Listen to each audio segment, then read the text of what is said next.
Baiklah Bapak Ibu, acara akan segera kita mulai. Assalamualaikum warahmatullahi wabarakatuh. Selamat sore dan salam sejahtera untuk kita semua. Alhamdulillahirrabbilalamin. Bersyukur kepada Allah Subhanahu wa Ta'ala, Tuhan Yang Maha Esa. Pada kesempatan kali ini kita dapat bertemu lagi dalam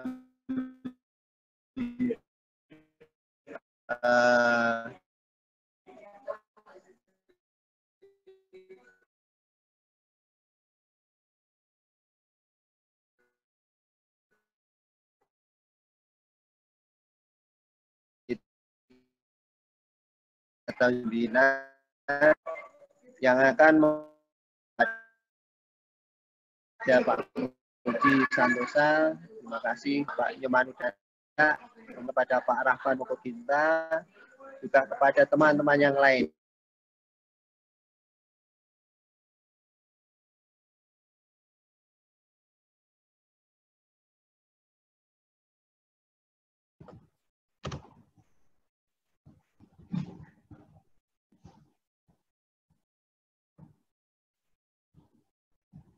Belum kita masing-masing, semoga kegiatan kita hari ini dapat berjalan. Ya, tes. Suara putus-putus. Saya stop videonya aja ya. Silakan. Iya. Sebelum kita mulai acara pada kesempatan sore ini, marilah kita berdoa menurut agama dan kepercayaan kita masing-masing. Semoga acara ini bisa berlangsung dengan baik. Berdoa, silakan.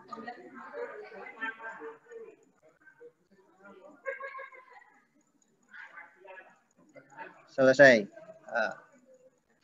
Baiklah Bapak Ibu, sebelum kita mulai acara pada sore ini, akan saya perkenalkan narasumber kita. Yang pertama adalah narasumber kita pada pagi ini, sore ini adalah Ibu Juni Irawati, Eskom MH. Beliau lahir di Bengkulu tanggal 24 Juni tahun 1979, jadi masih muda ini. Kemudian domisilinya adalah di Kota Bengkulu. Statusnya menikah, satu putra dan satu putri. Bekerja pada Biro Administrasi dan Pembangunan Sekretariat Daerah Provinsi Bengkulu. Beliau menjabat sebagai fungsional pengelola PBJ Muda. Pengalaman merupakan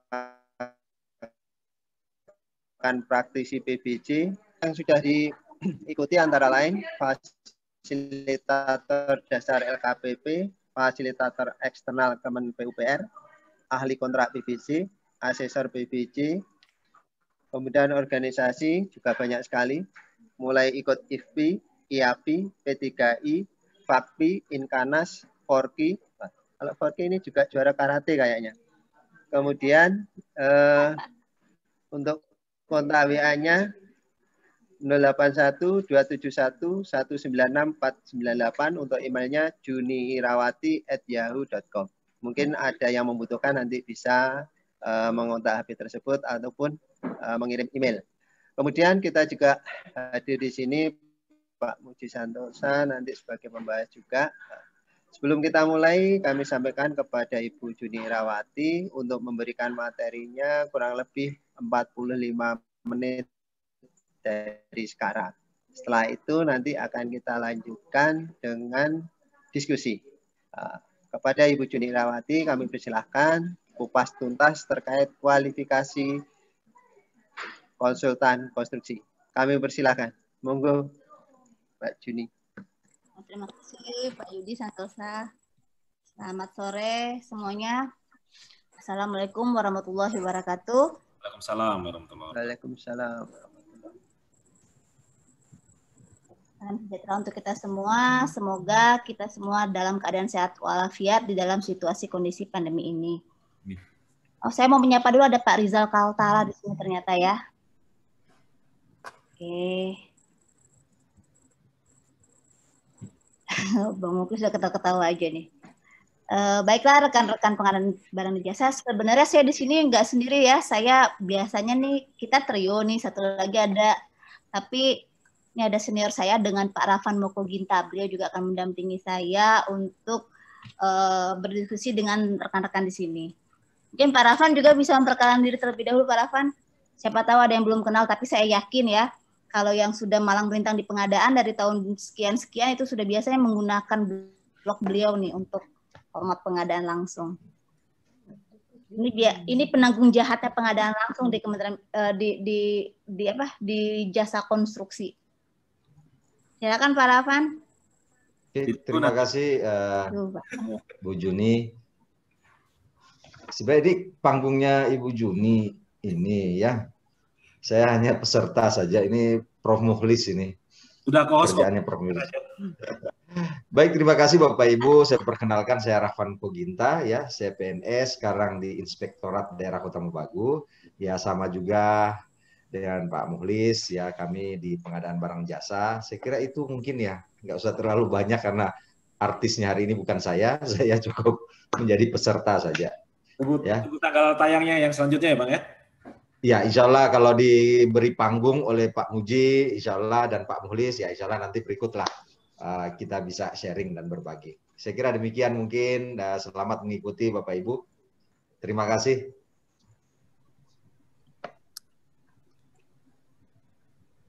Terima kasih Pak Rafan. Ini untuk memastikan saja ya, karena nanti ada yang kenapa Pak Rafan ini diseret ikut serta, karena nanti ada pembahasan terkait dengan penambahan persyaratan. Siapa tahu nanti ada yang mau bertanya dari sisi audit pengadaannya. Nah, beliau kan penanggung jahatnya. Kebetulan beliau kan di Inspektorat Kota-Kota Mobagu. Baiklah, untuk menghemat waktu, saya share screen.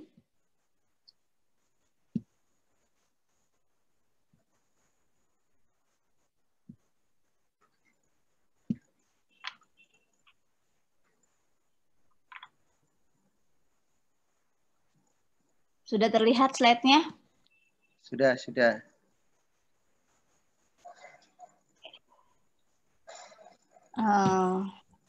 Baiklah, kita sore ini fokus hanya membahas terkait persyaratan kualifikasi untuk jasa konsultasi konstruksi.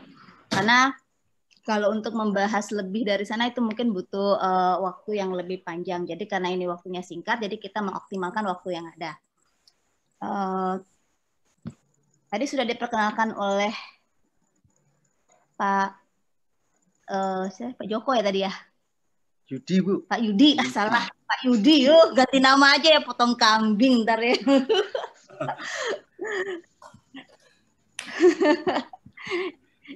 Iya, potong kambing nanti Pak Yudi, maaf ya Pak Yudi ya. Nah, ya memang mengomentari memang Inkanas Forky ini memang sengaja ditaruh ya, biar nanti kalau penyedia-penyedia yang lihat tuh agak takut. Dia tahu berarti ini pengurus juara karate Bu ya. Pengurus karate juara ya. Karate. Oh, pengurus karate. Jadi biar gak berani sengaja ditaruh di sini. Sebenarnya ini membahasnya tentang tahapan proses. Kita mulai dari tahapan proses pengadaan barang jasa dulu. Identifikasi kebutuhan di dalam pengadaan barang jasa itu kan berdasarkan Perpres 16 itu mulai dari identifikasi kebutuhan sampai dengan serah terima barang jasa. Nah, di sini di dalam mengidentifikasikan kebutuhan itu kan perencanaannya disusun oleh PPK. Di sini mulai direncanakan apa-apa saja yang dibutuhkan oleh end user. Nah, kenapa ini harus difokuskan di sini? Identifikasi kebutuhan, karena identifikasi kebutuhan nanti ini akan berimplikasi terhadap persyaratan yang akan disusun pada proses dokumen persiapan pengadaan. Nah, inilah nanti dokumen persiapan pengadaan ini yang akan direview bersama dengan PPK.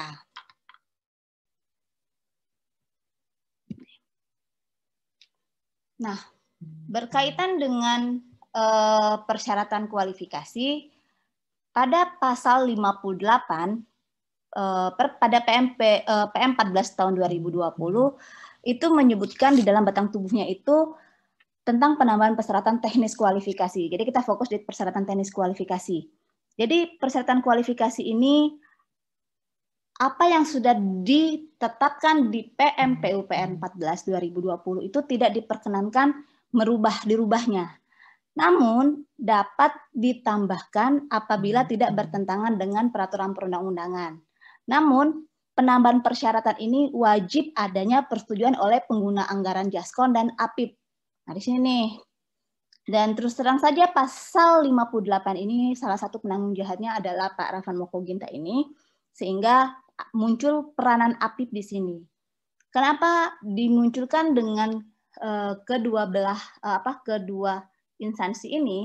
Diharapkan nanti APIP akan bisa melihat apakah persyaratan kualifikasi persyaratan tambahan ini tidak akan menghambat persaingan usaha sehat. Nah ini ya, jadi memang langsung fokus ke sini saja ya. Ini kayaknya baru mulai sudah ada yang raise hand ya. Nanti ya kita membahas raise hand. Sehingganya di dalam penambahan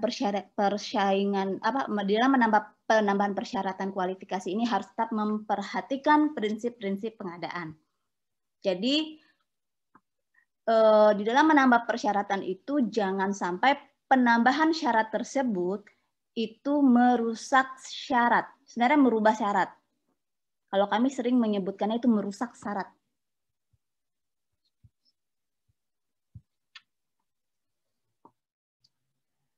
Lalu yang juga harus diperhatikan di dalam dokumen persiapan pengadaan, persetujuan penambahan persyaratan itu dapat dilakukan pada tahap perencanaan dan persiapan. Artinya pada saat perencanaan itu PPK di dalam menyusun kebutuhan kualifikasi penyedia seperti apa yang diinginkan oleh PPK. Sekali lagi garis bawahnya, persyaratan kualifikasi apakah yang dibutuhkan oleh PPK di dalam untuk memenuhi kebutuhannya. Jadi garis bawahnya itu ya. Jadi persyaratan ini hanya dilakukan pada tahap perencanaan, yaitu yang disusun oleh PPK apabila itu dibutuhkan, dan pada tahap persiapan. Pada tahap persiapan ini artinya kan ada pembahasan antara Pokja dan PPK. Ini dibahas dan diajukan. Namun, persetujuan penambahan persyaratan ini tidak dapat dilakukan pada saat pelaksanaan pemilihan sudah berjalan, walaupun sudah mendapat persetujuan.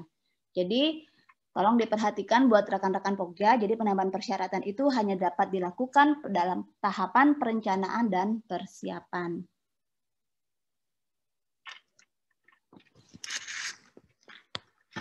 Memang membahas persyaratan kualifikasi pada Permen PU 14 ini tidak jauh berbeda dengan Permen PU 7 sebelumnya.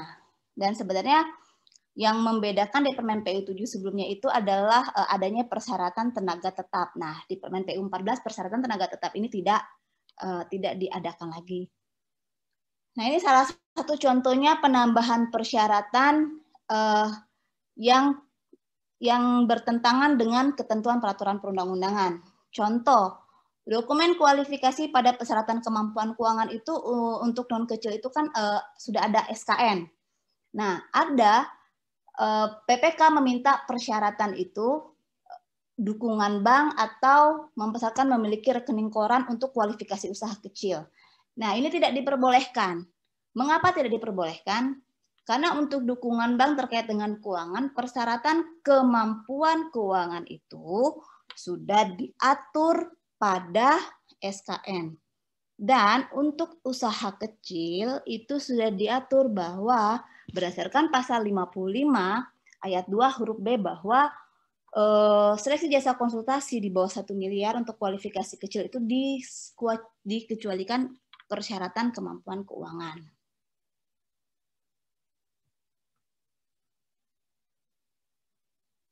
Nah, kira-kira dari sekilas pembicaraan kita sedikit sudah bisa tergambarkan kan tentang persyaratan kualifikasi ini punya siapa? Kelihatan di sini ada 3 tahapan ya berarti ya. Persiapan pengadaan ini adalah PPK yang menyusun, lalu persiapan pemilihan antara PPK dan Pokmil, Dan terakhir, rapat penunjukan penyedia barang jasa antara PPK dan calon penyedia. Sudah punya gambaran belum? Kenapa ini harus ditegaskan oleh saya? Karena masih banyak juga teman-teman Pokja yang beranggapan bahwa persyaratan kualifikasi ini adalah mutlak Pokja yang menentukan. Jadi oleh karena itu ditegaskan bahwa persyaratan, baik persyaratan kualifikasi maupun persyaratan teknis kualifikasi ataupun nanti persyaratan teknis penawaran ditentukan oleh PPK. Namun dokumen persiapan yang ditetapkan oleh PPK itu akan direview oleh Pokja bersama PPK. Nah, para pihak yang terlibat yaitu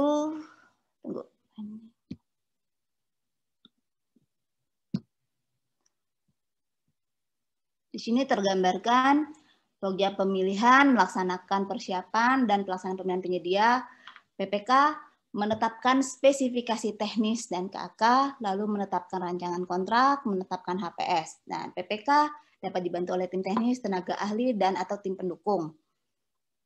Nah, di sini terlihat di sini ya, tugas PPK menetapkan spesifikasi teknis atau kerangka acuan atau KAK. Nah, terlihat di sini menetapkan spesifikasi teknis dan KAK ini. KAK ini kuncinya, KAK ini adalah spesifikasi teknisnya untuk jasa konsultan. Pada spesifikasi teknis ini di dalam PPK menyusun spesifikasi yang dia butuhkan itu nanti akan berkaitan erat dengan kualifikasi penyedia. Kualifikasi penyedia ini akan berbanding lurus dengan apa yang dibutuhkan oleh PPK. Nanti bagaimana Pokja di dalam melakukan review itu akan menggali KAK yang ditetapkan oleh PPK.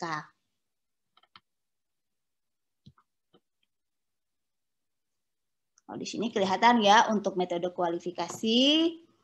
Metode kualifikasi itu ada dua, yaitu prakualifikasi dan pasca kualifikasi. Kalau prakualifikasi itu untuk badan usaha, sedangkan pasca kualifikasi itu untuk konsultasi perorangan.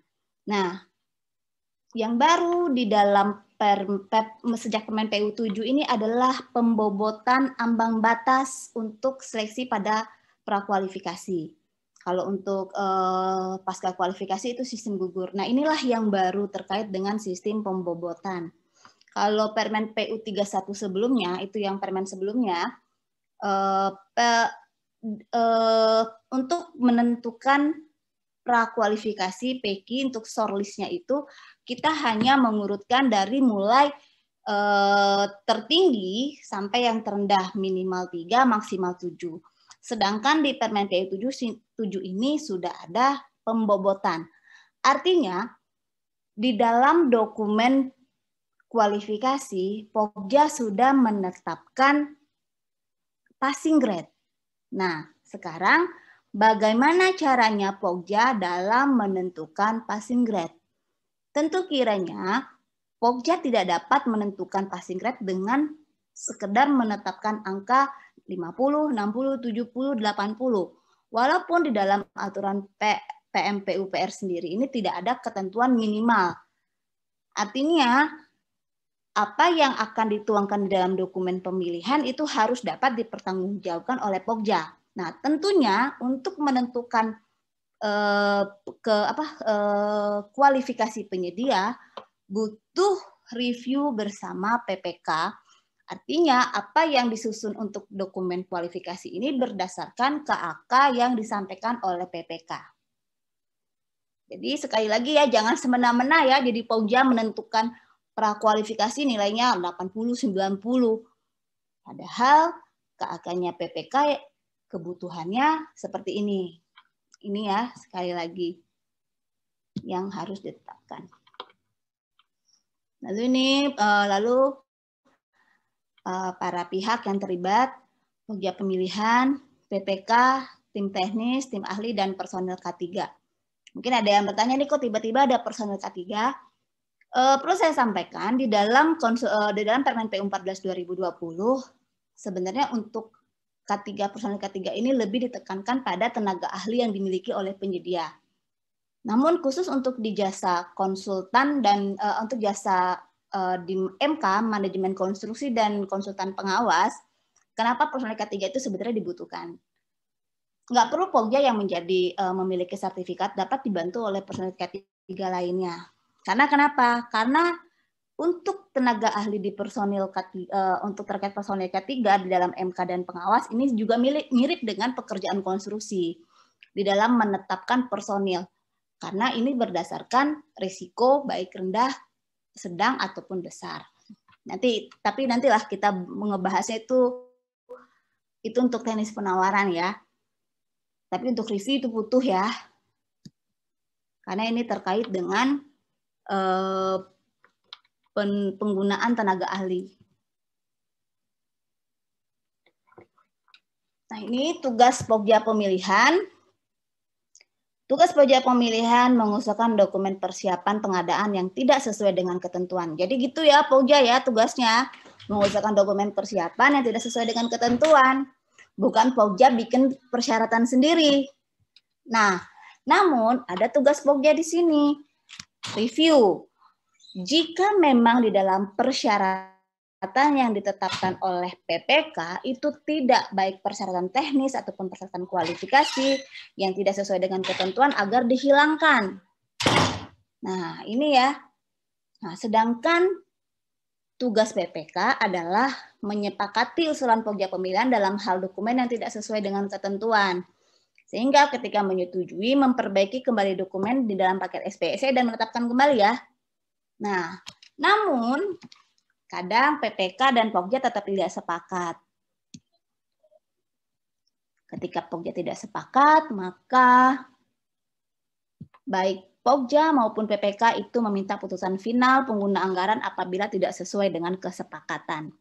Putusan PA final ya, sehingga apabila PA setuju dengan apa yang diusulkan oleh Pokja, maka PPK akan menetapkan ulang sesuai dengan usulan Pokja. Sedangkan ketika memang PA tidak sependapat dengan Pokja, artinya Pokja tetap harus mengikuti apa yang disampaikan oleh yang ditetapkan oleh PPK. Nah, pertanyaannya, apakah putusan final pengguna anggaran menjadikan dokumen pemilihan sesuai dengan ketentuan peraturan perundang-undangan? Jawabannya tetap tidak. Jadi putusan final PA, nih kalau saya nih ya, jadi Pokjanya, ketika memang persyaratan itu tidak sesuai dengan peraturan perundang-undangan, Pokja itu tidak boleh menolak melakukan seleksi ataupun tender. Maka tetap dilakukan seleksi. Misalnya tidak mendapat persetujuan, PJTM, PJTP, dan APIP. Nah, diumumkan, lalu Pokja membatalkan seleksi tersebut. Balikin ke tugas Pokja. Pokja kan punya hak ya membatalkan dokumen jika ternyata dokumen tersebut tidak sesuai dengan ketentuan peraturan perundang-undangan.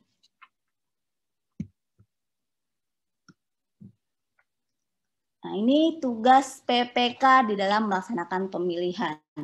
Pasti ini bingung, ini ngebahas persyaratan kualifikasi kok masih ngurusin PPK aja ya. Kenapa? Karena fungsi PPK di sini akan berkaitan pada persyaratan kualifikasi. Pada pelaksanaan pemilihan, tugas PPK itu membantu Pokja dalam menjelaskan substansi persyaratan teknis pada pelaksanaan kontrak. Jadi yang dijelaskan pada annealing itu adalah persyaratan teknis pada pelaksanaan kontrak. Lalu persetujuan adendum apabila ada perubahan. Lalu meminta tim konsultan atau tim teknis membantu dalam penjelasan teknis saat evaluasi. Nah, kata kuncinya di sini, persetujuan adendum apabila ada perubahan. Ketika ada persyaratan kualifikasi yang diusulkan oleh Pokja untuk dirubah, dapatkah Pokja merubah sendiri? Jawabannya bisa kan? Tidak bisa. Karena perubahan itu, adendum tersebut harus disetujui oleh PPK. Artinya apa? Persyaratan baik kualifikasi maupun teknis kualifikasi itu mutlak punyanya PPK. Tugas Pokja itu hanyalah melakukan pemilihan penyedia berdasarkan identifikasi kebutuhan yang sudah ditetapkan oleh PPK. Lalu,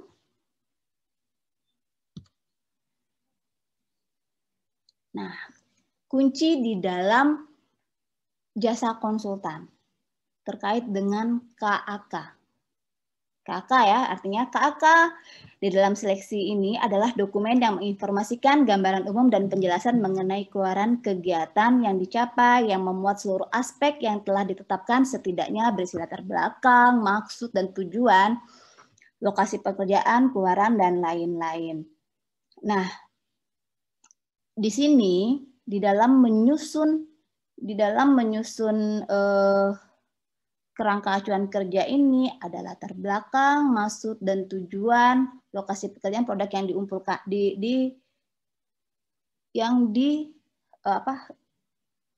output yang akan dihasilkan, apakah nanti berupa pengkajian atau perencanaan atau perancangan ataupun pengawasan. Ini berkaitan semuanya. Nah, tentu saja di dalam menyusun latar belakang ini,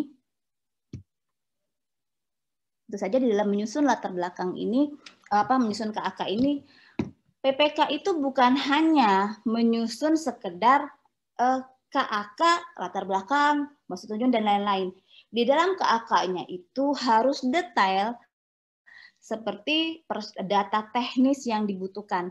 Kenapa? Agar nanti ketika penyedia itu akan menawar, akan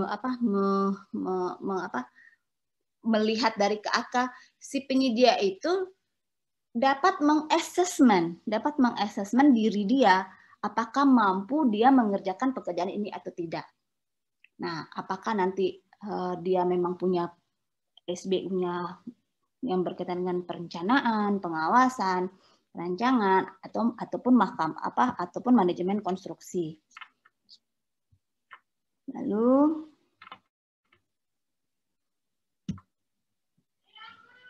baru kita ke kualifikasi.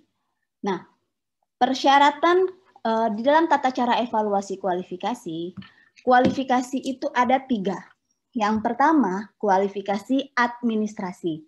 Yang kedua,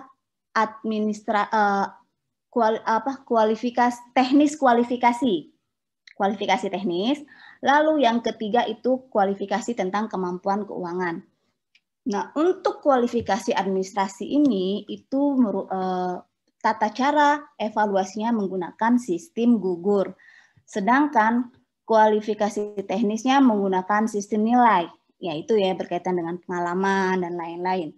Sedangkan kemampuan keuangan itu khusus untuk kualifikasi menengah dan besar, itu menggunakan sistem gugur. Sistem gugur ini seperti ini maksudnya, bahwa ketika penyedia tersebut menyampaikan laporan keuangan, baru ketika sesuai dengan persyaratan atau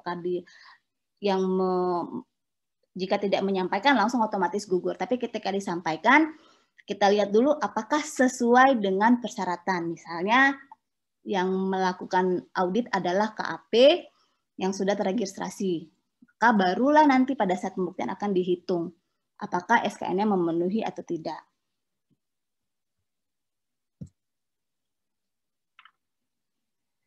Nah, sekarang berbicara dengan persyaratan kualifikasi. Kita bicara dulu persyaratan kualifikasi administrasi ya. Nah, persyaratan kualifikasi administrasi ini berkaitan dengan yang sifatnya sesuai dengan berkaitan dengan pendirian badan usaha tersebut. KSO merupakan persyaratan kualifikasi administrasi jika penyedia tersebut melakukan KSO. Dan untuk diketahui, KSO hanya bisa dilakukan untuk persyaratan kualifikasi menengah ataupun besar. Itu terkait dengan kualifikasi. Artinya kalau memang mereka menyatakan KSO, artinya sudah ada formulir kualifikasi si KSO, lalu juga sudah ada perjanjian KSO-nya. Berbeda dengan pekerjaan konstruksi. Jadi kalau untuk KSO itu adanya di persyaratan kualifikasi untuk jasa konsultasi. Jadi adanya di prakualifikasi. Sedangkan jika untuk pekerjaan konstruksi, perjanjian KSO ini adanya di persyaratan di administrasi. Sedangkan ini dikualifikasi, di prakualifikasi ya. Nah, lalu apa saja yang berkaitan dengan persyaratan kualifikasi administrasi? Karena masih banyak yang tidak bisa membedakan mana persyaratan kualifikasi administrasi, mana yang persyaratan kualifikasi teknis. Nah, lalu selanjutnya izin usaha. Nah, izin usaha ini berkaitan dengan izin usaha. Kalau jasa konsultasi tentunya peserta tersebut harus mempunyai surat izin usaha jasa konstruksi, artinya IUJK. Lalu memiliki sertifikat badan usaha SBU yang sesuai dengan kualifikasi, itu baik kecil, menengah, ataupun besar. Dan sesuai dengan subklasifikasi. Jadi ya sekarang dan sesuai dengan subklasifikasi. Artinya jika persyaratan contohnya jika yang kita butuhkan perencanaan, berarti perencanaannya apa? RE, misalnya RE 104, berarti wajib mempunyai RE 104. Jadi ini memang perbedaannya dibanding sebelum Permen PU 7. Kalau Permen PU 7 kan dia klasifikasi saja, sekarang sudah berdasarkan subklasifikasi. Dan untuk kualifikasi kecil hanya mensyaratkan 1 SBU. Sedangkan untuk menengah dan besar itu bisa lebih dari 1 SBU, tapi maksimal 2 SBU. Lalu persyaratan perpajakan. Tentu saja memiliki NPWP dan telah memenuhi kewajiban perpajakan tahun terakhir. Ingat ya, memiliki berarti bukan Pokja meminta penyedia menyampaikan kartu NPWP. Bisa saja hilang kartu NPWP-nya. Selama Pokja dapat mengetahui sumber informasi di mana adanya nomor NPWP tersebut. Sedangkan kalau untuk persyaratan perpajakan tahun terakhir, SPT tahun terakhir disesuaikan dengan masa pajak yang berjalan. Artinya seperti sekarang kan, seperti untuk penyedia, batas akhir pelaporan pajak adalah di tanggal 30 April. Jadi kalau misal tendernya di bawah bulan April tahun 2020, maka SPT tahun 2018. Sedangkan jika di tender di atas 2000, di atas bulan April, maka SPT-nya adalah tahun 2019. Lalu akta pendirian perusahaan. Nah, akta perubahan ini harus diisi berdasarkan dari mulai akta pendirian dan apabila ada perubahan. Dan untuk perseroan itu diatur harus sudah terdaftar di Kemenkumham. Walaupun memang berdasarkan Permen Kumham 17 tahun 2018 itu sudah wajib CV pun juga harus sudah terdaftar di Kemenkumham. Tapi yang diatur pada persyaratan kualifikasi pada Permen PU 14 2020 ini hanyalah untuk perseroan. Lalu, nah ini yang menarik terkait dengan kualifikasi administrasi pengalaman. Banyak juga yang masih tidak bisa membedakan pengalaman administrasi dengan pengalaman teknis. Pengalaman teknis ini merupakan, kalau pengalaman teknis kualifikasi ini merupakan pengalaman sejenis. Nah, pengalaman yang dimaksud dengan kualifikasi administrasi ini adalah pengalaman paling kurang 1 pekerjaan dalam kurun waktu 4 tahun terakhir, baik di lingkungan pemerintah maupun swasta. Nah, termasuk pengalaman subkontrak. Persyaratan ini dikecualikan untuk penyedia yang baru berdiri kurang dari 3 tahun. Artinya apa? Penyedia yang baru berdiri kurang dari 3 tahun, baik kualifikasi menengah, kecil, menengah, besar, itu diperbolehkan mengikuti seleksi tersebut. Jawabannya lulus nggak jika baru berdiri? Jawabannya lulus pada kualifikasi administrasi. Nah, namun di dalam persyaratan kualifikasi untuk jasa konsultasi itu adalah namanya kualifikasi teknis. Nah, kualifikasi teknis ini berkaitan dengan pengalaman sejenis badan usaha. Tentu saja, walaupun badan usaha tersebut baru berdiri kurang 3 tahun, berarti yang artinya belum memiliki pengalaman, namun mau tidak mau, suka atau tidak suka, dia harus mempunyai pengalaman sejenis. Nah, pengalaman pekerjaan ini harus disesuaikan sesuai dengan subklasifikasi SBU yang disyaratkan. Misalnya untuk pemaketan, untuk kualifikasi usaha kecil ataupun usaha menengah, atau untuk pengalaman pada pekerjaan subklasifikasi SBU yang disyaratkan dan lingkup pekerjaan sesuai dengan subklasifikasi SBU yang disyaratkan. Nah, ini khusus untuk pemaketan usaha besar. Jadi, di dalam menentukan kualifikasi teknis ini harus memperhatikan segmentasi, lalu harus memperhatikan kesesuaian lingkup pekerjaan yang disyaratkan untuk besar, lalu menghitung sesuai bobot yang telah ditetapkan.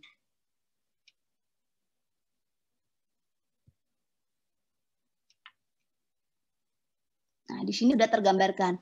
Ada 4 pengalaman, ada pengalaman sejenis di dalam unsur dan subunsur pengalaman yang ditentukan di dalam penilaian teknis kualifikasi, dan tentu saja ini harus ditetapkan dengan ambang batas teknis.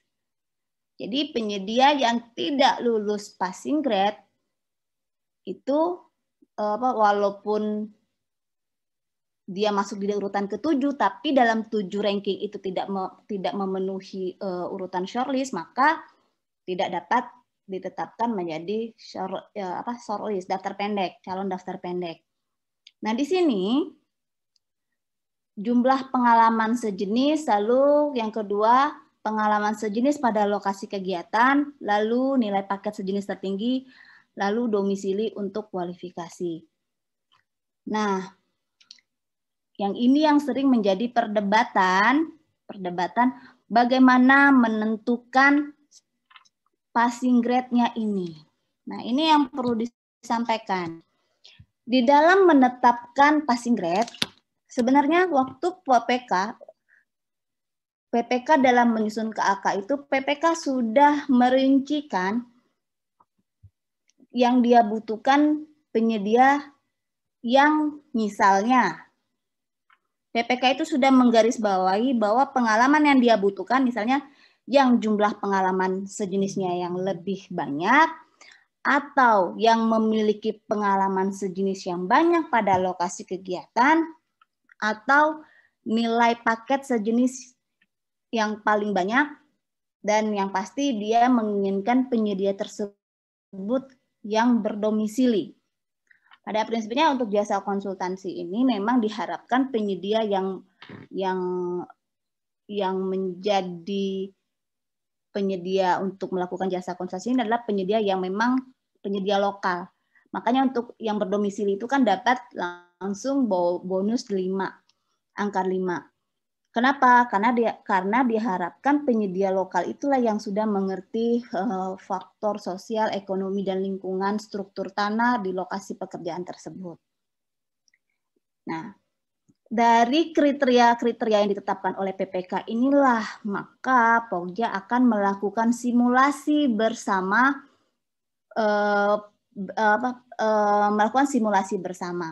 Bisa saja data yang dimiliki simulasi tersebut adalah data yang dimiliki oleh PPK ataupun data yang dimiliki oleh Pokja. Maksud data yang dimasukkan ini adalah Pokja itu memang di dalam jasa konsultan ini memang butuh kemampuan Pokja dalam mengasah pengalamannya untuk melihat pengalaman-pengalaman para penyedia jasa yang pernah mengikuti seleksi jasa konsultasi sejenis di wilayahnya. Nah, ini yang harus diperhatikan oleh Pokja. Dan tentu saja ini juga harus disampaikan oleh PPK. Jadi bukan Pokja, jadi Pokja nanti menyampaikan bahwa ini loh penyedia yang pernah kami lakukan. Atau bisa saja sebaliknya, PPK juga saya punya data bahwa penyedia lokal yang memang memiliki data pengalaman yang banyak sejenis ataupun bekerja pada lokasi kegiatan ataupun nilai paket yang tertinggi yang bagus nih penyedianya ini. Nah, karena kenapa? Semakin tinggi nilai ambang batas teknis yang ditetapkan Pokja, dikhawatirkan itu tidak akan terpenuhi oleh penyedia jasa yang di lokal. Karena pada prinsipnya untuk persyaratan kualifikasi ini, prakualifikasi ini merupakan tiket penyedia untuk memasukkan dokumen penawaran. Jadi ini yang harus diperhatikan. Contohnya begini, misalnya jumlah pengalaman sejenis ini harus dianjar-anjar nih. Karena kan ada pembobotan. Nah, pembobotan ini memang di dalam LDK PMPUPR 14 ini tidak ada misalnya nilainya diatur seperti di dokumen teknis di dalam dokumen seleksi. Kalau dokumen seleksi kan sudah diatur jika sekian, paket sekian, nilainya 100, lalu 60, lalu 20. Namun teman-teman di sini, rekan-rekan di sini bisa mengambil contoh seperti di dalam dokumen seleksi. Berarti bisa menggunakan dengan 3 bobot penilaian ataupun juga bisa 5 bobot penilaian.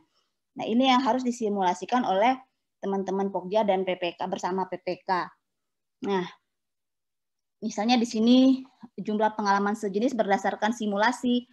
Pokja nih rata-rata yang pernah baik pengalaman sejenis maupun nilai paket sejenis ini rata-rata yang pernah melakukan pembuktian kualifikasi dengan Pokja yang berpengalaman ya di jasa konsultan itu. Misalnya kan ada juga tuh di dalam dokumen kualifikasi di dalam formulir isen kualifikasi yang dia sampaikan itu sampai dengan 50 pengalaman. Namun ternyata pengalaman yang sesuai dan pengalaman yang dapat dibuktikan itu misalnya kisarannya 20. Nah, rata-rata yang diambil itu adalah pengalaman nilai paket. Pengalaman yang bisa dibuktikan itu sekitar kisaran 20 paket. 20 paket. Nah, jadi kita bisa tentukan range-nya nih antara 10, 20, 30 paket. Contohnya seperti ini, nanti dibuka dokumennya deh. Bentar, kita buka dokumen kualifikasinya ya. Jadi bisa tergambarkan oleh teman-teman.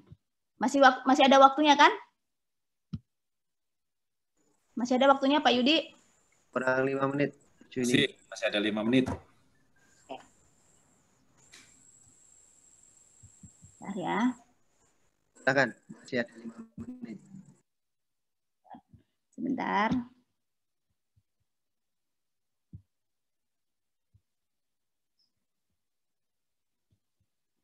Oh, belum kebuka, sebentar.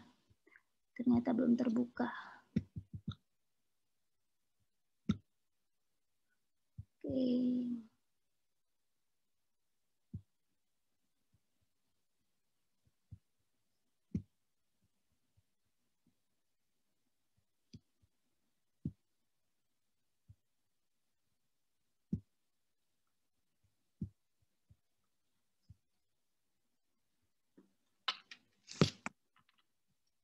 Nah, di sini ya, kelihatan ya? Yap, kelihatan.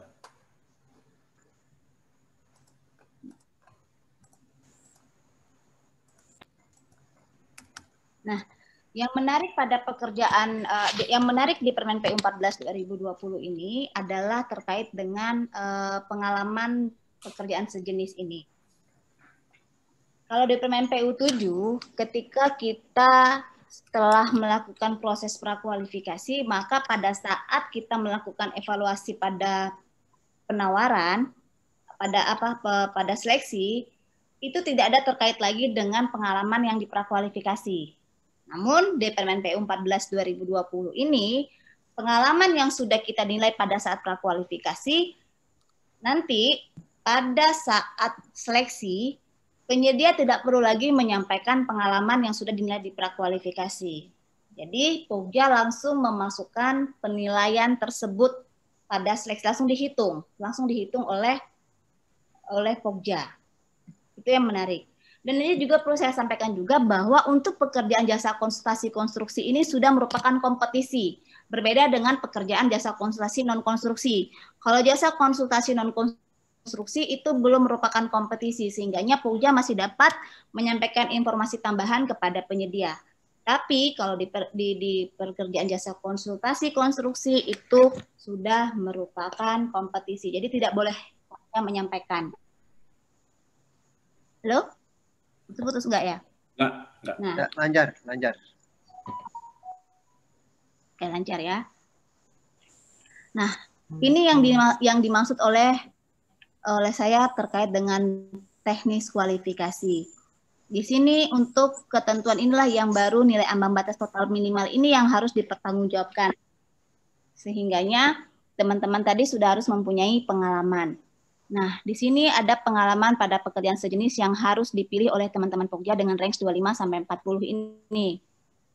Lalu ada juga di sini kesesuaian besaran nilai pekerjaan sejenis tertinggi yang harus dipilih juga oleh Pokja.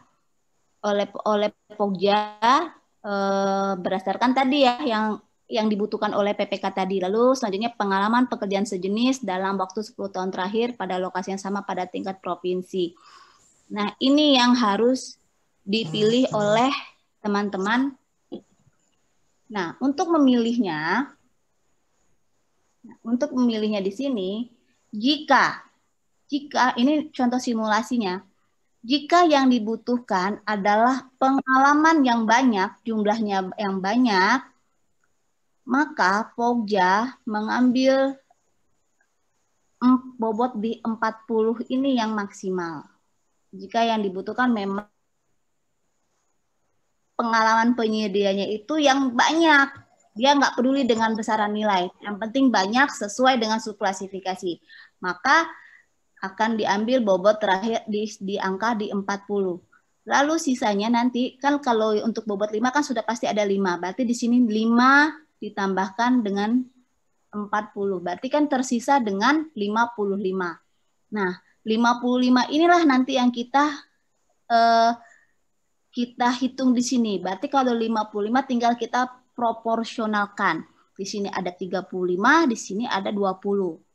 Nanti kesesuaian besaran dengan nilai paket sejenis tertinggi bisa kita berikan nilai 35 dan di sini juga bisa kita berikan nilai pengalaman paket sejenis 20. Nah, begitu juga sebaliknya. Jika memang kesesuaian besaran nilai pekerjaan yang tertinggi yang dibutuhkan oleh PPK, maka Pokja akan mengambil nilai di 45. Di 45. Lalu untuk domisili perusahaan, itu kan ada 5, berarti yang tersisa adalah 50. Nah, 50 yang tersisa di sini adalah 50, ketika yang kita ambil di sini adalah kesesuaian yang angka C, maka di sini minimal adalah 25, di sini adalah 30. Nah, itu untuk pembobotannya. Atau misalnya yang diinginkan PPK itu adalah pengalaman pekerjaan sejenis dalam waktu 10 tahun terakhir pada lokasi yang sama. Maka ambillah bobot yang tertinggi di sini. 30, berarti 30 dengan di sini 35. Maka tersisalah 65. Nah, 65 ini kita proporsionalkan lagi, 65. Bisa di mana di sini? Misalnya di sini, berarti di sini minimal 35. Di sini di angka 30. Jadi di dalam menentukannya, tanyakan, galilah KAK yang diminta, galilah KAK, ya KAK-nya PPK, sehingga Pokja dapat menentukan berdasarkan kebutuhan PPK. Minta PPK memilih mana yang dibutuhkan, lalu ambillah bobot yang paling tinggi. Baru diproporsionalkan dengan yang penilaian lainnya. Soalnya kalau SKN ini ya pasti untuk pekerjaan yang di atas 1 miliar ya, untuk menengah dan besar. Ini standar ini bisa dilakukan. Nah, ini untuk persyaratan teknis. Lalu, nah, setelah pilihan di angka ini, maka kita dapat menentukan tadi, jumlahnya tadi disesuaikan dengan pengalaman Pokja dalam melakukan proses seleksi selama setidaknya Pokja ataupun PPK mempunyai database nama perusahaan-perusahaan yang mampu melaksanakan pekerjaan sejenis ini, berapa jumlah paket yang dapat dibuktikan, dan berapa jumlah nilai passing grade yang dia biasanya lulus. Lalu khusus untuk unsur besaran nilai pekerjaan sejenis, ini harga pembandingnya adalah HPS. Sehingga ketika harga pembandingnya adalah HPS, maka ketika pengalaman penyedia tersebut sama dengan HPS atau di atas HPS, pastinya penilaian akan mendapat lebih dari 100, sehingganya tidak perlu dinilai lagi ketika HPS dijadikan pembanding. Jadi ketika penyedia tersebut memang memiliki pengalaman sejenisnya lebih dari HPS, maka langsung mendapatkan nilai maksimal 100. Ini ya. Nah, waktunya Bu Juni sudah waktunya sudah pas. Lebih 3-4 menit ya? Iya. Apakah ada yang masih ingin disampaikan? Sudah. Ini saya sih lebih nunggu pertanyaan, pasti pada mau nanya kan? Ya. Tapi sekali lagi yang saya ingin tekankan sekali lagi yang ingin saya tekankan, dalam memilih persyaratan kualifikasi, Pokja harus melakukan Pokja dalam menentukan berdasarkan hasil review antara PPK dan Pokja. Jadi Pokja tidak dapat menentukan sendiri persyaratan, baik persyaratan kualifikasi maupun persyaratan teknis nantinya. Hanya itu yang ingin saya sampaikan. Lebih dan kurang saya mohon maaf. Wabillahi taufiq wal hidayah. Wassalamualaikum warahmatullahi wabarakatuh. Waalaikumsalam warahmatullahi wabarakatuh. Terima kasih Bu Juni Irawati. Penjelasannya kiranya sudah cukup gamblang, namun banyak menimbulkan pertanyaan juga di sini. Mungkin ada yang ingin diperdalam lagi. Ya, karena waktunya 45 menit ya.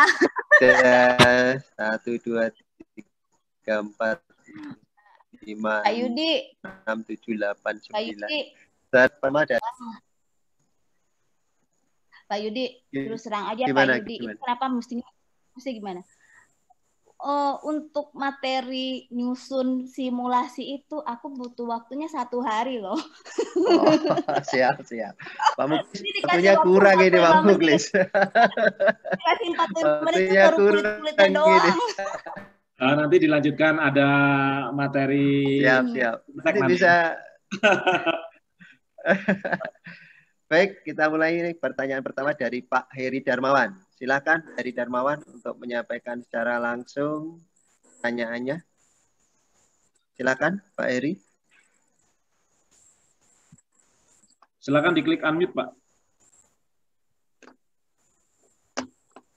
Pak Heri Darmawan. Pak Heri, silakan di unmute, Pak. Atau lanjut ke selanjutnya, Mas? Atau lanjut ke Pak Supriyanto Ali. Silakan Supriyanto Ali. Pak Supriyanto Ali di kelas aja kenapa sih? Silakan diklik Pak Supriyanto. Iya. Silakan Pak Supriyanto. Ya, bisa kedengaran ya Pak? Jelas Pak? Siap, jelas. Ya, terima kasih Ibu Ira. Dari apa yang disampaikan tadi, memang ada beberapa hal yang ingin saya perjelas terkait dengan persyaratan kualifikasi. Yang pertama, untuk persyaratan kualifikasi kemampuan keuangan. Jika kita melihat di dalam pasal 55 P14 ayat 1 huruf C, di situ syarat kualifikasi kemampuan keuangan itu yang dikecualikan itu seleksi jasa konsultansi konstruksi dengan nilai total HPS di bawah 1 miliar.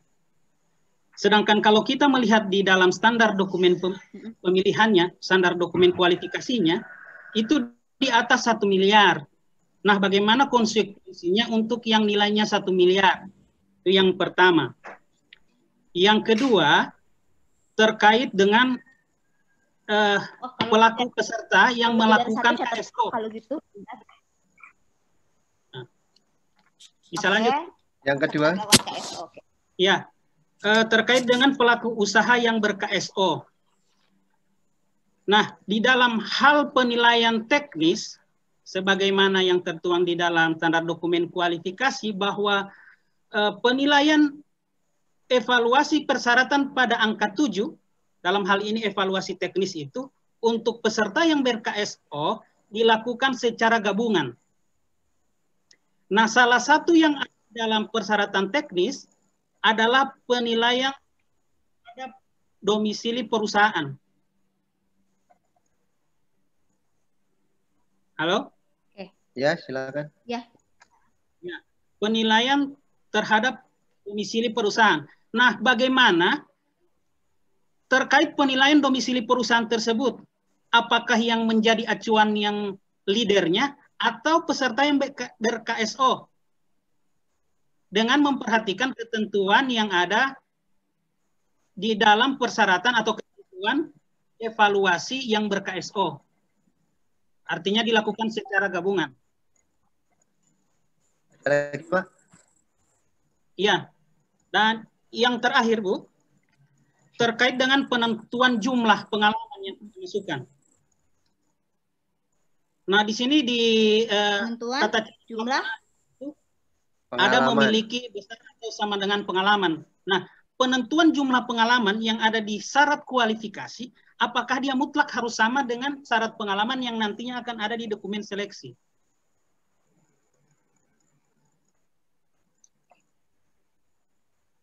Oke. Ya, mungkin itu saja, Bu. Terima kasih atas kesempatannya. Ini ada 3 pertanyaan, Bu Juni Irawati. 4. Ini langsung jawab saja ya. 3 kok. Bukan Ya sudah 4. Pak Supri. Yang pertama, konsekuensi dari 1 miliar. Masalah keuangannya bagaimana?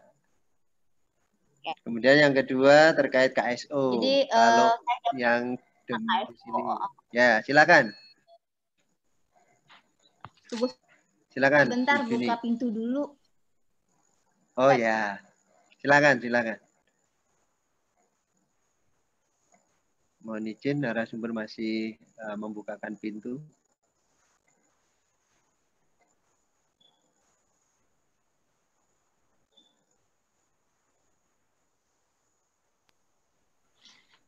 Soalnya yang datang suami. Ya. Silakan. Wow. Oh ya, suami is number 1. Silakan. Yang pertanyaan terkait dengan SKN. Kalau SKN jelas itu untuk menengah dan besar. Artinya kalau memang persyaratannya untuk kualifikasi kecil tidak bisa mempersyaratkan keuangan. Kalau konsekuensinya tanya ya berarti tetap saja tidak diperbolehkan. Pasti ini kaitannya nanti dengan penambahan persyaratan. Karena sudah jelas di pasal 55 tidak boleh dikecualikan persyaratan kemampuan keuangan untuk kualifikasi kecil.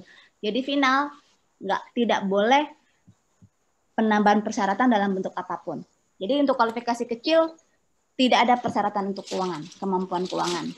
Jadi itu pertanyaan pertama. Lalu pertanyaan kedua terkait dengan KSO. Kan sampai dengan 1 miliar, berarti kan kualifikasinya kan kecil, tetap kecil. Kan sampai dengan 1 miliar, tetap masuk di kualifikasinya kecil.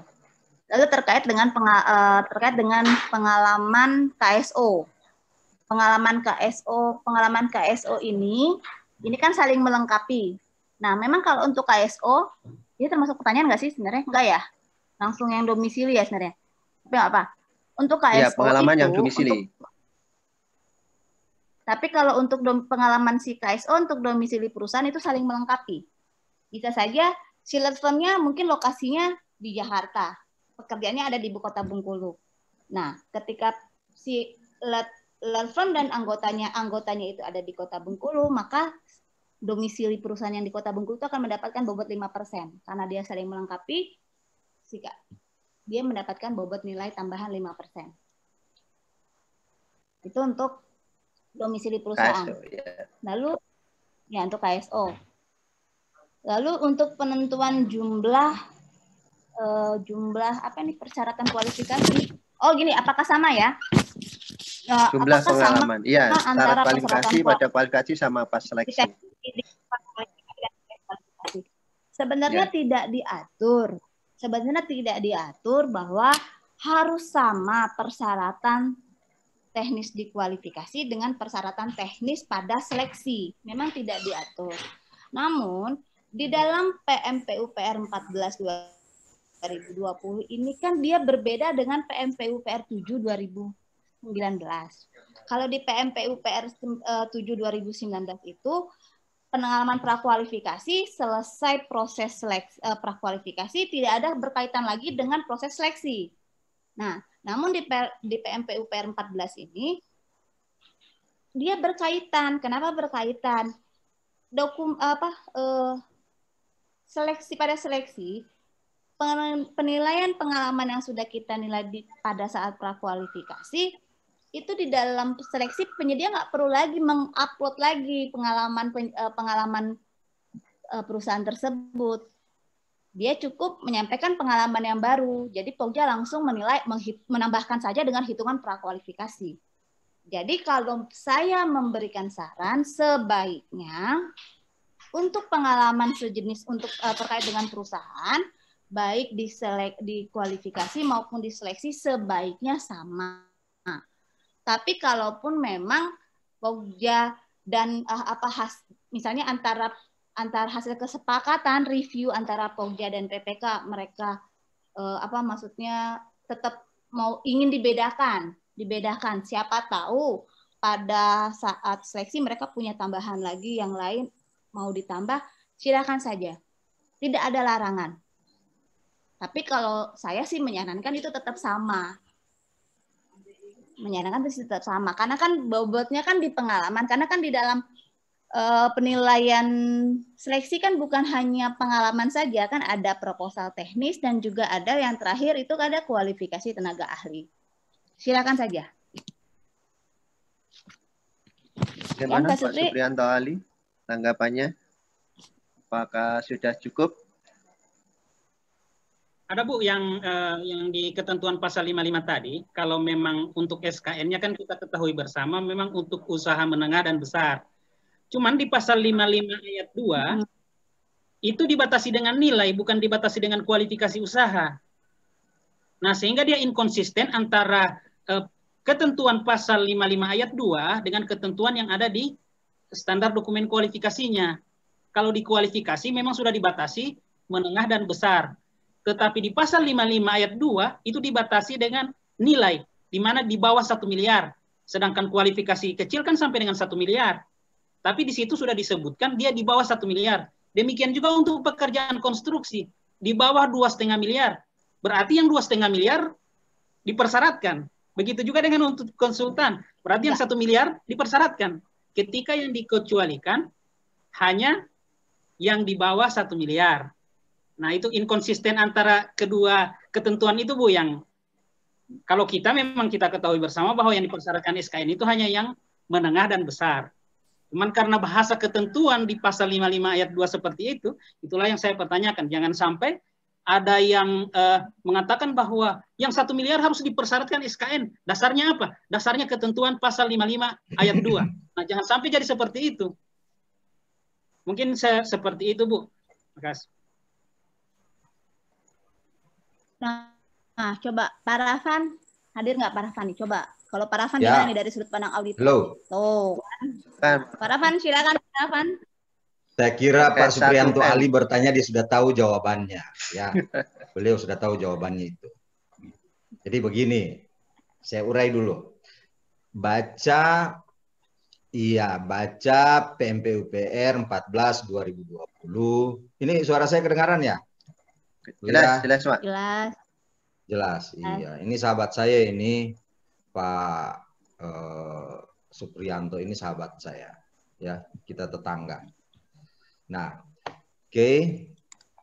Baik. Yang tadi itu memang cut off-nya ada di 2,5. Bahasa yang dipakai di bawah. Artinya pas 2,5 itu tidak jelas, begitu ya Pak Supriyanto? Oke, nah Saya kira itu menjadi DIM, daftar inventaris masalah pada PMPUPR 14 2020. Ya, itu jadi DIM. Tetapi kalau kita merujuk lagi pada pasal 1 angka 29 PMPUPR 14 2020, di situ dijelaskan begini, bahwa dokumen pemilihan adalah dokumen yang ditetapkan oleh Pokja atau pejabat pengadaan yang memuat ketentuan dan informasi yang harus dipatuhi para pihak. Jadi pada saat dia sudah menjadi dokumen pemilihan, maka dokumen pemilihan itulah undang-undang bagi para pihak yang harus dipatuhi. Demikian, wabillahi taufiq wal hidayah. Wassalamualaikum warahmatullahi wabarakatuh. Lanjut. Ya. Sudah cukup jelas, Pak Suprianto. Mungkin Pak Muji ada tambahan? Ada tambahan, Pak Muji mungkin? Cukup jelas, lanjut. Nah, siap. Sudah cukup jelas ya. Baik, akan kita lanjutkan dengan pertanyaan selanjutnya oleh Bapak Erwin Mutakin. Silakan Pak Erwin. Pak Erwin, silakan di-unmute. Ya. Assalamualaikum Pak, Ibu. Waalaikumsalam, silakan. Ya, izin bertanya, Bu. Iya, silakan Pak. Pak Haji, silakan Pak Haji. Ya, ini Bu terkait dengan masalah tadi kan ada persyaratan yang tambahan Bu ya. Ada persyaratan tambahan itu ya, memerlukan daripada AFIP ya.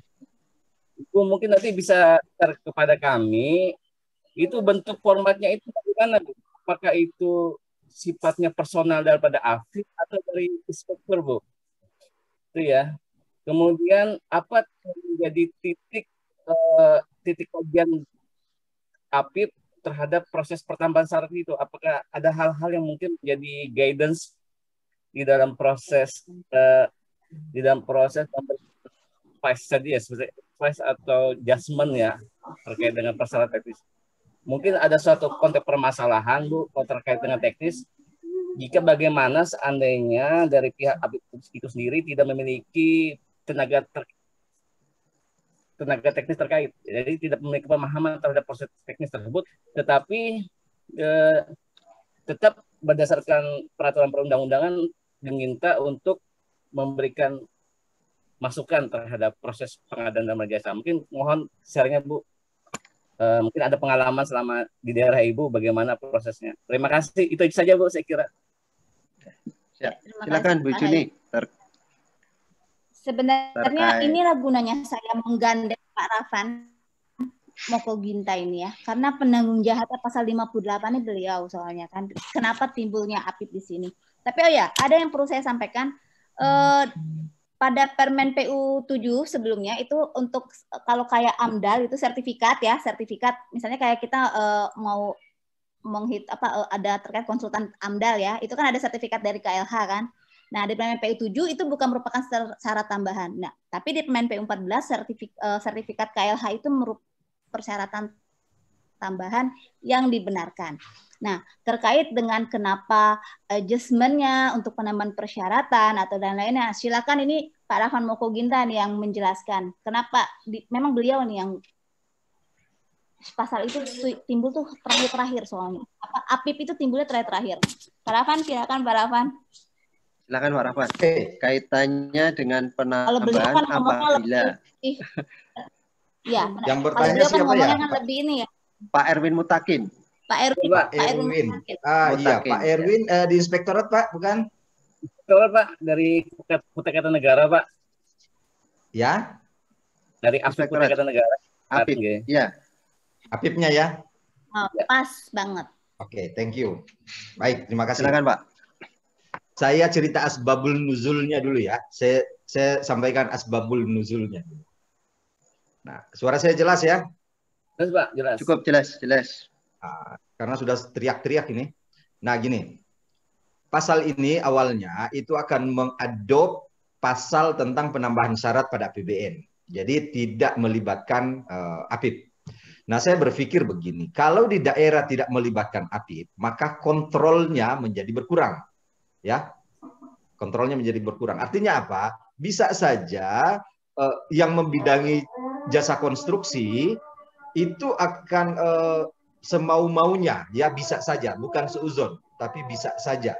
Nah, bagaimana untuk mengimbangi ini? Maka untuk mengimbangi ini harus ada peran Apip di sini. Saya kira saya selesaikan azan dulu baru saya bicara. Silakan bahas yang lain saja dulu. Sesudah ini baru saya bicara.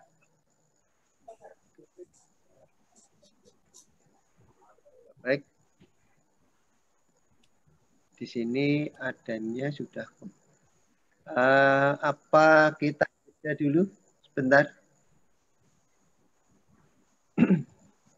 Aku kira lanjut saja dengan pembahasan yang lain. Khusus yang ini, khusus ini saya akan bahas sesudah maghrib. Karena pas nih sesama inspektorat nih soalnya. Kan? Ya, Pak Erwin ya. Baik, biar kita lanjut. Ya. Baik, akan kita lanjutkan dengan pertanyaan selanjutnya, yaitu dari Bapak Hambali. Pada Bapak Hambali, kami persilakan untuk unmute dan mengajukan pertanyaannya. Silakan, Pak Hambali.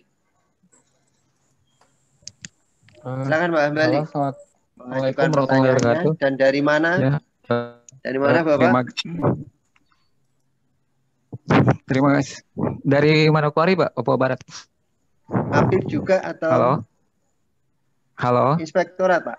Ya, silakan. Di kementerian, Pak. Oh, ya. Silakan, Bapak. Bukan inspektorat di kementerian. Ya, suatu kali kami dapati seperti ini, Bu. Jadi terkait dengan izin usaha yang diterbit yang melalui OSS ya.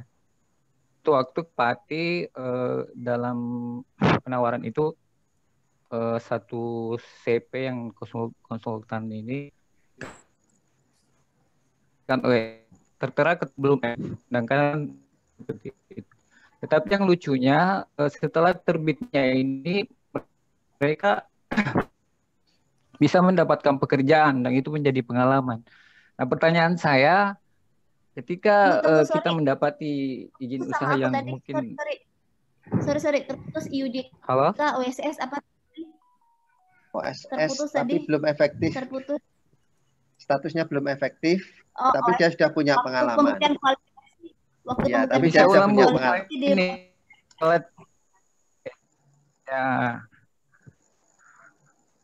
ya masih dapat pekerjaan pengalaman. Nah, yang saya ingin tanyakan sebetulnya ketika misalnya kita mendapati surat izin yang seperti ini yang belum efektif, itu apa sebenarnya boleh dia boleh dia mendapatkan pekerjaan? Ataukah memang seharusnya dia tidak bisa karena kan belum efektif? Itu yang pertama. Yang kedua terkait dengan ini, Bu, evaluasi di teknis terkait dengan bobot nilai. Kalau tadi saya tidak salah, saya tidak keliru tadi, Ibu sempat menyampaikan bahwa tidak serta-merta Pokja itu menentukan nilai karena harus itu dengan PPK-nya. Yang saya ingin tanyakan, kira-kira dalam penentuan nilai ini indikator apa yang dipakai PPK untuk menentukan bobot nilai ini? Seperti itu saja, Bu, dua pertanyaannya. Terima kasih. Assalamualaikum warahmatullahi wabarakatuh. Ada dua, Bu Juni. Yang pertama terkait OSS yang belum efektif, apakah bisa mendapatkan pekerjaan. Yang kedua terkait indikator untuk menentukan besaran proporsi nilai yang dipakai acuan oleh PPK tadi. Silakan. Oke.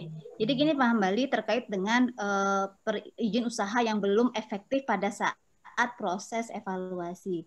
Jadi sebenarnya kan kalau izin usaha OSS ini kan biasanya mereka itu izin usaha dia yang lama itu sudah habis masa berlakunya ya, atau mereka memang konversikan. Nah, menjadi ke OSS. Izin usaha yang masih belum berlaku efektif itu masih bisa dibenarkan. Artinya sebenarnya kan ini prosesnya peralihan nih. Pada saat pembuktian kualifikasi itu belum berlaku efektif itu masih bisa dibenarkan. Dia masih bisa lulus pada tahap pembuktian kualifikasi.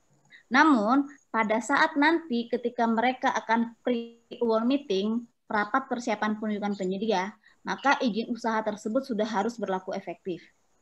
Jadi ketika izin usahanya pada saat pembuktian dia masih bisa menang, tapi ketika pada saat pada saat rapat persiapan penunjukan penyedia, ya pada saat pre-award meeting itu lazimnya kita sebut kan kita menyebutnya pre-award meeting. Pada saat rapat dengan PPK penyedia itu belum tidak dapat menunjukkan surat izin usaha yang belum berlaku efektif, maka dia tidak dapat ditunjuk sebagai penyedia. Maka PPK dapat mengundang kembali. Hal ini pernah kami alami pada saat Permen PU 7 ya. Pada Permen PU 7 itu saya juga pernah menjadi pogja. Kalau dulu kan pas masih pogja masih ikut terlibat pada rapat persiapan penunjukan penyedia. Itu sudah pernah kami sampaikan pada saat pembuktian, Bapak. Nanti pada saat rapat persiapan penunjukan penyedia tolong sudah berlaku efektif. Nah, ternyata pada saat rapat persiapan mereka belum bisa menunjukkan izin usaha yang berlaku efektif. Nah, itu akhirnya yang dilakukan PPK adalah menunjuk pemenang cadangan berikutnya. Lalu selanjutnya penentuan bobot nilai. Seperti yang saya sampaikan tadi, penentuan bobot nilai ini tidak serta-merta Pogja langsung menentukan bobot nilai sekian-sekian. Karena begini ya, yang harus ditekankan itu yang membutuhkan yang mengidentifikasikan kebutuhan akan pekerjaan dan kualifikasi kualifikasi penyedia itu sebenarnya si PPK yang lebih tahu yang dia butuhkan, bukan Pogja. Pogja itu kan kalau ibarat kata kalau kami bahasa Bung itu ngomongnya tukang ulo. Bukan tukang ulo broker, cuma broker lah gitu ya, nyaret penyedia. Jadi dia broker yang mau jual barang itu udah bilang barang saya begini. Nah, makanya pada pemilihan pembobotan itu kan ada 4 kan, kalau domisili sudah final ya, domisili itu kan ada 3. Nah, kriteria 3 inilah yang minta dengan PPK berdasarkan KAK yang dia sampaikan. Dia sebenarnya yang dia butuhkan tuh kan bisa kita lihat dari lingkup pekerjaannya. Apakah pekerjaannya ini sederhana atau tidak? Mungkin kalau pekerjaannya sederhana, misalnya yang pekerjaannya cuma mungkin sekedar perencanaan gedung, rumah dinas dokter yang bentuknya sederhana, artinya persyaratannya cukup lah, persyaratan pengalaman yang banyak aja, tidak perlu melihat jumlah pengalaman, berarti kita bisa tentukan di pengalaman yang sejenisnya saja. Tapi kalau ketika memang mungkin untuk lingkup pekerjaannya itu pembangunan bandara misalnya kan, itu lingkup pekerjaannya kompleks. Nah, jadi memang betul-betul harus melihat lingkup pekerjaannya disesuaikan. Nih, PPK ini ingin yang mana sebenarnya? Dia pengen penyedia itu yang nilai pengalamannya yang tinggi, yang sama persis dengan HPS-nya sekarang gitu kan, atau memang punya pengalaman di lokasi yang sama. Nah, jadi makanya tadi saya bilang ini memang harus ngobrol loh dengan PPK. Jadi sekali lagi saya tekankan persyaratan teknis maupun persyaratan teknis kualifikasi, persyaratan kualifikasi lah ya, karena melingkup semua. Persyaratan kualifikasi dan persyaratan teknis itu bukan punya Pogja, tapi punya PPK. Dan tugas PPK, tugas Pogja lah nanti yang akan melakukan review bersama Pogja. Ya. Nanti ya. Paham Bali? Sudah ya, cukup. Bu. Terima kasih Bu jawabannya. Terima kasih atas pertanyaan. Cukup Pak. Cukup ya. Terima kasih. Baik, kita akan lanjutkan sambil menunggu Pak Rafan. Dari Ibu Dwi Andayani. Silakan Ibu Dwi. Dwi Andayani. Lain. Gimana? Aku menanggapin pertanyaan Bu Teti sebentar. Bu Teti. Siapa? Bu Teti, silakan. Aku baca. Apabila di list daftar pendek ada nilai yang sama, kemana menentukan urutannya.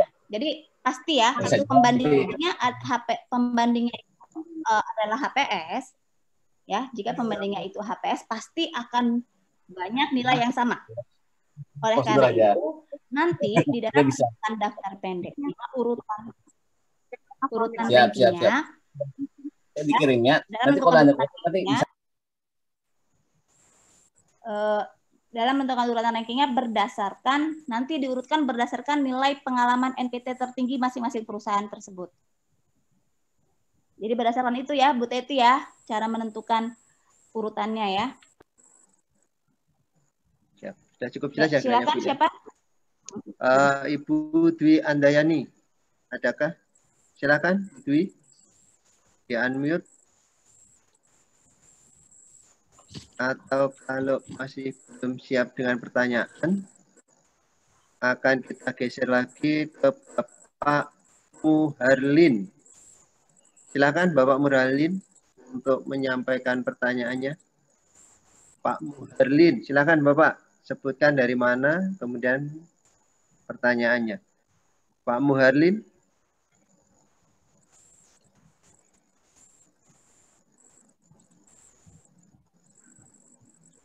Ini sinyal aku yang jelek apa memang putus-putus ya? Belum ada pertanyaan ternyata. Pak Muharlin, silakan. Silakan. Assalamualaikum warahmatullahi wabarakatuh. Agak keras sedikit Bapak. Kurang keras. Assalamualaikum warahmatullahi wabarakatuh. Saya dari UKPWJ Sulawesi Barat, Pak. Siap, silakan Bapak.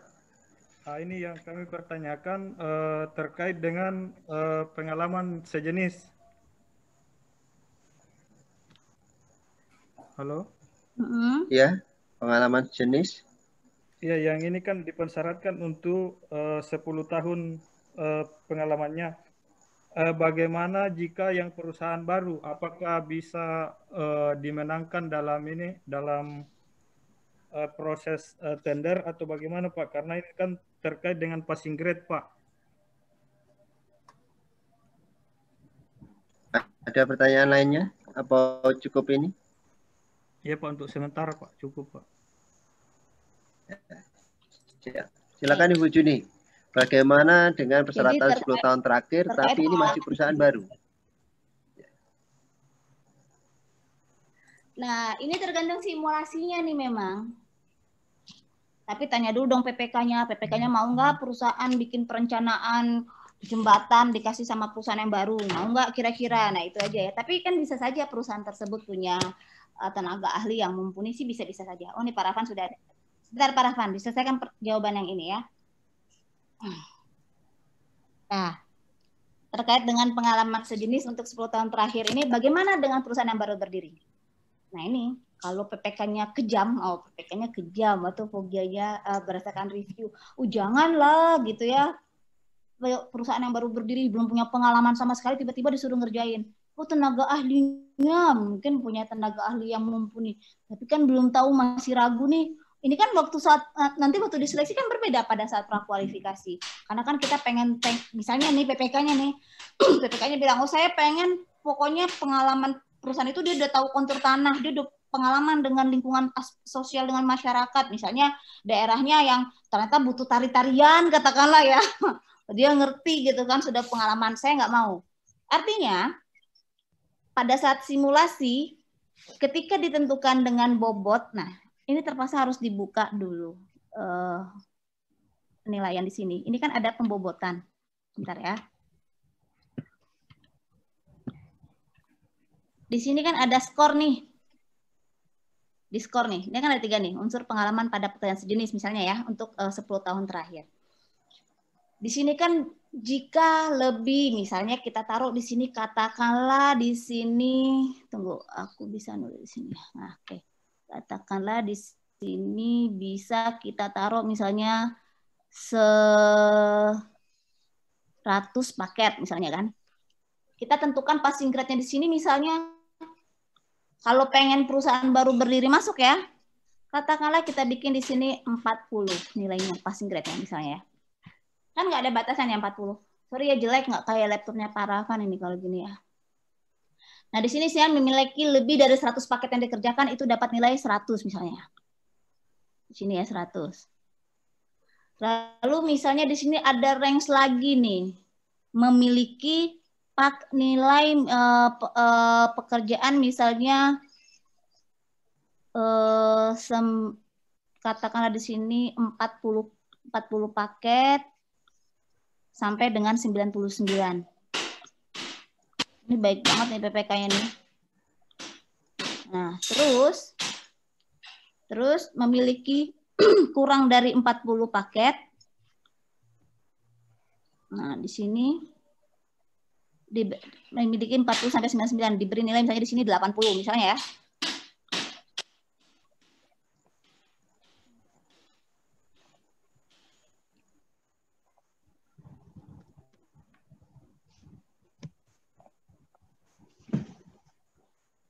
Bu Juni terkunci itu suaranya. Ya.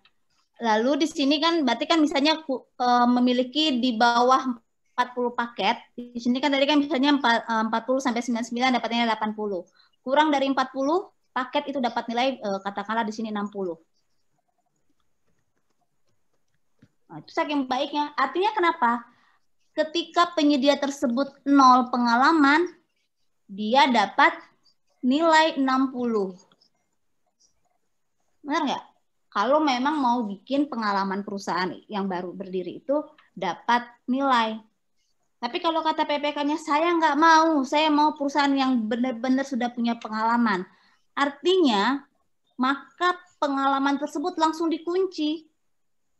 Kurang dari 1 pengalaman atau tidak dapat hanya mendapat nilai 20. Artinya bobotnya tidak mungkin segini. Artinya bobotnya pasti di atas ini. Bisa terbayang nggak seperti itu? Jadi tergantung simulasi ya, tergantung hasil simulasi. Jadi bisa saja perusahaan yang baru berdiri itu ketika model simulasinya seperti yang saya contohkan tadi, ini bisa mendapatkan bisa lulus prakualifikasi. Tapi kalau misalnya sudah baku oleh PPK dan Pokja itu ditentukan bahwa tidak mungkin bisa masuk penyedia yang baru berdiri yang tidak punya pengalaman, maka bobot nilainya akan ditentukan dengan range-nya yang di atas yang kita tetapkan tadi. Ya. Jadi intinya tergantung dari simulasi pemberian nilai ya, Bu Juni. Yes. Iya. Tergantung simulasi dari pemberian nilai. Karena di Permen PU sendiri di prakualifikasi itu tidak diatur nilai minimal. Ya. Enggak ada kan nilai minimal, tapi kan tetap kan kita harus melihat dengan bobot yang sesuai lah ya untuk pekerjaannya. Nah, baiklah di sini sudah ada Pak Rafan, mungkin Pak Rafan sudah bisa menjawab pertanyaannya Pak Haji Erwin. Silakan Pak Rafan, menyambung tadi pertanyaan dari Pak Erwin. Ya, terima kasih Pak Erwin. Semoga masih monitor Pak Erwin. Pertanyaannya kurang lebih ada 2 tentang format dan kedua tentang persetujuan yang diberikan oleh HAPIP. Pertama, memang tidak ada format baku, tetapi intinya adalah di dalam format tersebut paling tidak harus menjelaskan pertama bahwa penambahan persyaratan itu tidak bertentangan dengan peraturan perundang-undangan, tidak menghambat persaingan usaha. Ya, jadi begini. Tadi saya bicara tentang asbabul nuzul. Kenapa kemudian pada saat itu saya memberikan masukan bahwa untuk APBD supaya dimasukkan juga APIP dalam pemberian persetujuan. Kenapa? Karena kalau tidak saya khawatirnya ini akan menjadi semakin liar. Artinya pemberian persetujuan pemberian syarat ini tanpa terkontrol. Sementara PM14 ini kan dikenal dengan adanya relaksasi, ya. Adanya fleksibilitas di situ. Kita berusaha supaya Pokja itu, PPK itu melihat persyaratan-persyaratan yang dibutuhkan saja, bukan persyaratan-persyaratan yang misalnya punya tujuan, bukan suuzon, tetapi punya tujuan untuk mengunci sebenarnya. Ya, nah itu sehingga peran APIP ini dibutuhkan. Itu yang pertama. Jadi tidak ada formatnya, tetapi harus di dalam menjelaskan tentang persetujuan itu sudah dikaji dari sisi regulasi, apalagi peran APIP. Kita merujuk kepada PP 60 2008 tentang sistem pengawasan internal pemerintah. Peran APIP dalam pengawasan. Nah, kedua, bagaimana APIP tidak memiliki tenaga teknis? Jadi begini, kenapa ada 2? Pertama, persetujuan dari pejabat pimpinan tinggi Pratama yang membidangi jasa konstruksi. Tolong diingat baik-baik frasa yang digunakan pada pasal 58, ya. Ayat 3 huruf B. Pimpinan tinggi Pratama yang membidangi jasa konstruksi. Ya. Artinya apa? Kita ingin supaya JPT yang membidangi jasa konstruksi itu melakukan kajian-kajian teknis terhadap jasa konstruksi penambahan persyaratan tadi. Contoh, pada usaha kecil kemudian ada persyaratan tentang keuangan. Ya. Persyaratan keuangan harus memiliki uang di bank minimal 10% dari HPS yang mengendap selama 3 bulan berturut-turut sebelum batas akhir pemasukan. Nah, itu ada di daerah tertentu, di kabupaten tertentu itu ada. Nah, pertanyaannya adalah dari sisi teknis mungkin ini dibutuhkan dalam rangka supaya pekerjaan itu dijamin, penyedia dijamin punya modal. Ya, ini pada usaha kecil loh ini. Nah, kajian teknisnya bisa saja sesuai, tetapi pada saat masuk di inspektorat di APIP, maka di situ kemudian APIP melihat bahwa persyaratan ini sebenarnya bukanlah persyaratan kualifikasi bagi usaha kecil, karena jelas keuangan itu ada batasnya hanya untuk menengah dan besar. Nah, disinilah peran APIP untuk membandingkan antara persyaratan itu dengan kriteria-kriteria, dengan regulasi, dengan aturan-aturan yang ada. Nah, disitulah sebenarnya peran APIP. Jadi APIP tidak lagi melihat teknisnya, karena teknis itu sudah dikaji oleh OPD yang membidangi jasa konstruksi. Ya, sehingga APIP fokusnya pada peraturan perundang-undangan. Kemudian apakah kalau persyaratan ini dimasukkan, apakah tidak menghambat persaingan usaha? Ya. Jadi begini, kalau persyaratan ini tidak ada, mungkin 100 yang akan ikut. Pada saat persyaratan ini masuk, itu akan mempersempit peluang-peluang pelaku usaha yang lain. Saya kira mungkin itu Pak Erwin, mohon maaf kalau ada hal yang kurang, mungkin silakan ditambahkan teman-teman yang lain. Ibu Ira atau ada teman-teman lain yang ingin menambahkan. Mungkin itu dari sisi yang penambahan syarat ya. Ya. Pak Erwin, bagaimana? Apakah sudah cukup jelas bahwa terkait penambahan syarat tadi APIP berfungsi untuk menyaring apakah terjadi dengan penambahan persyaratan tadi bisa mengurangi sisi kompetensi yang akan diciptakan dalam persaingan tersebut. Silakan Pak Erwin, apa sudah cukup jelas? Atau mungkin ada tambahan dari Pak Muji? Silakan Pak Muji. Terima kasih, saya bukan menambah ya, karena saya nggak ikut mengikuti dengan detailnya. Jadi sebenarnya ada relaksasi yang dibuat Permen PUPR ini ya. Relaksasi, jadi jangan ditarik menjadi kekakuan lagi, ditambah-tambah syarat. Yang Pak Rawan sampaikan tadi 10%, itu terjadi, saya lihat ada yang mensyaratkan 20%. Ya, itu maksudnya PPK baik agar mendapat penyedia-penyedia yang berkualitas. Akibatnya yang ikut adalah penyedia-penyedia yang nggak pernah dapat pekerjaan, tapi uangnya banyak di kas bank. Ya, kita mencari penyedia yang aktif, berkinerja baik, atau yang punya rekening uang di bank. Ya. Jadi maksud PPK baik tadi.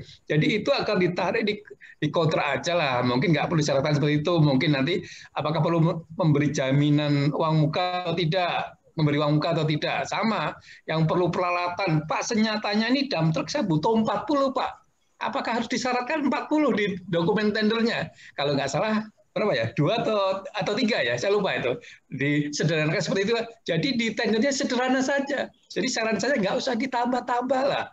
Tapi yang penting nanti ketika dikontrak harus dipastikan, diributkan di awal kontrak, tapi nggak perlu ribut lah, bertindak profesional gitu ya di awal kontrak. Itu aja ya. Saya ucapkan terima kasih pada Bu Juni Rawati dalam kesibukan kesempatannya, Pak Ravan atas dukungan sportingnya hari ini juga.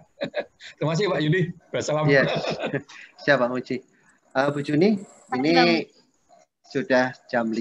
Kira-kira kalau satu lagi pertanyaan dan kita selesaikan, apakah masih bersedia? Siap ya, Bu? Bersedia. Satu kita saja biasa ya. Kok markup waktu. Kalau markup waktu. Baiklah. Tadi ini ada usulan dari Bu Dwi Andayani. Ini saya carikan yang ibu-ibu. Ya nanti pertanyaannya sama nggak sama bapak-bapak tadi. Silakan Ibu Andayani. Silakan. Kami persilakan kepada Ibu Dwi Andayani.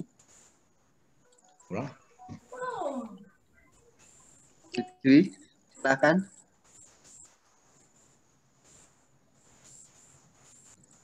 Pak Subang tuh. Bu Dwi kayaknya nggak ini. Pak Subang, silakan. Alhamdulillah. Tidak aktif ternyata. Sampai capek. Silakan Pak Subang. Kalau Pak Dema yang nanya sih itu mah ngetes, bukannya nanya. Aduh, enggak banyak yang tahu. Bu Yuni kan Pak Ravan kan ikut langsung di sana itu. Saya kan sudah pensiunan. Ini saya terus terang aja kan. Menentukan ambang batas itu dari mana Bu Yuni? Tadi itu yang ambang batas itu kualifikasi. Kan kalau misalnya perusahaan yang belum punya pengalaman, bagaimana?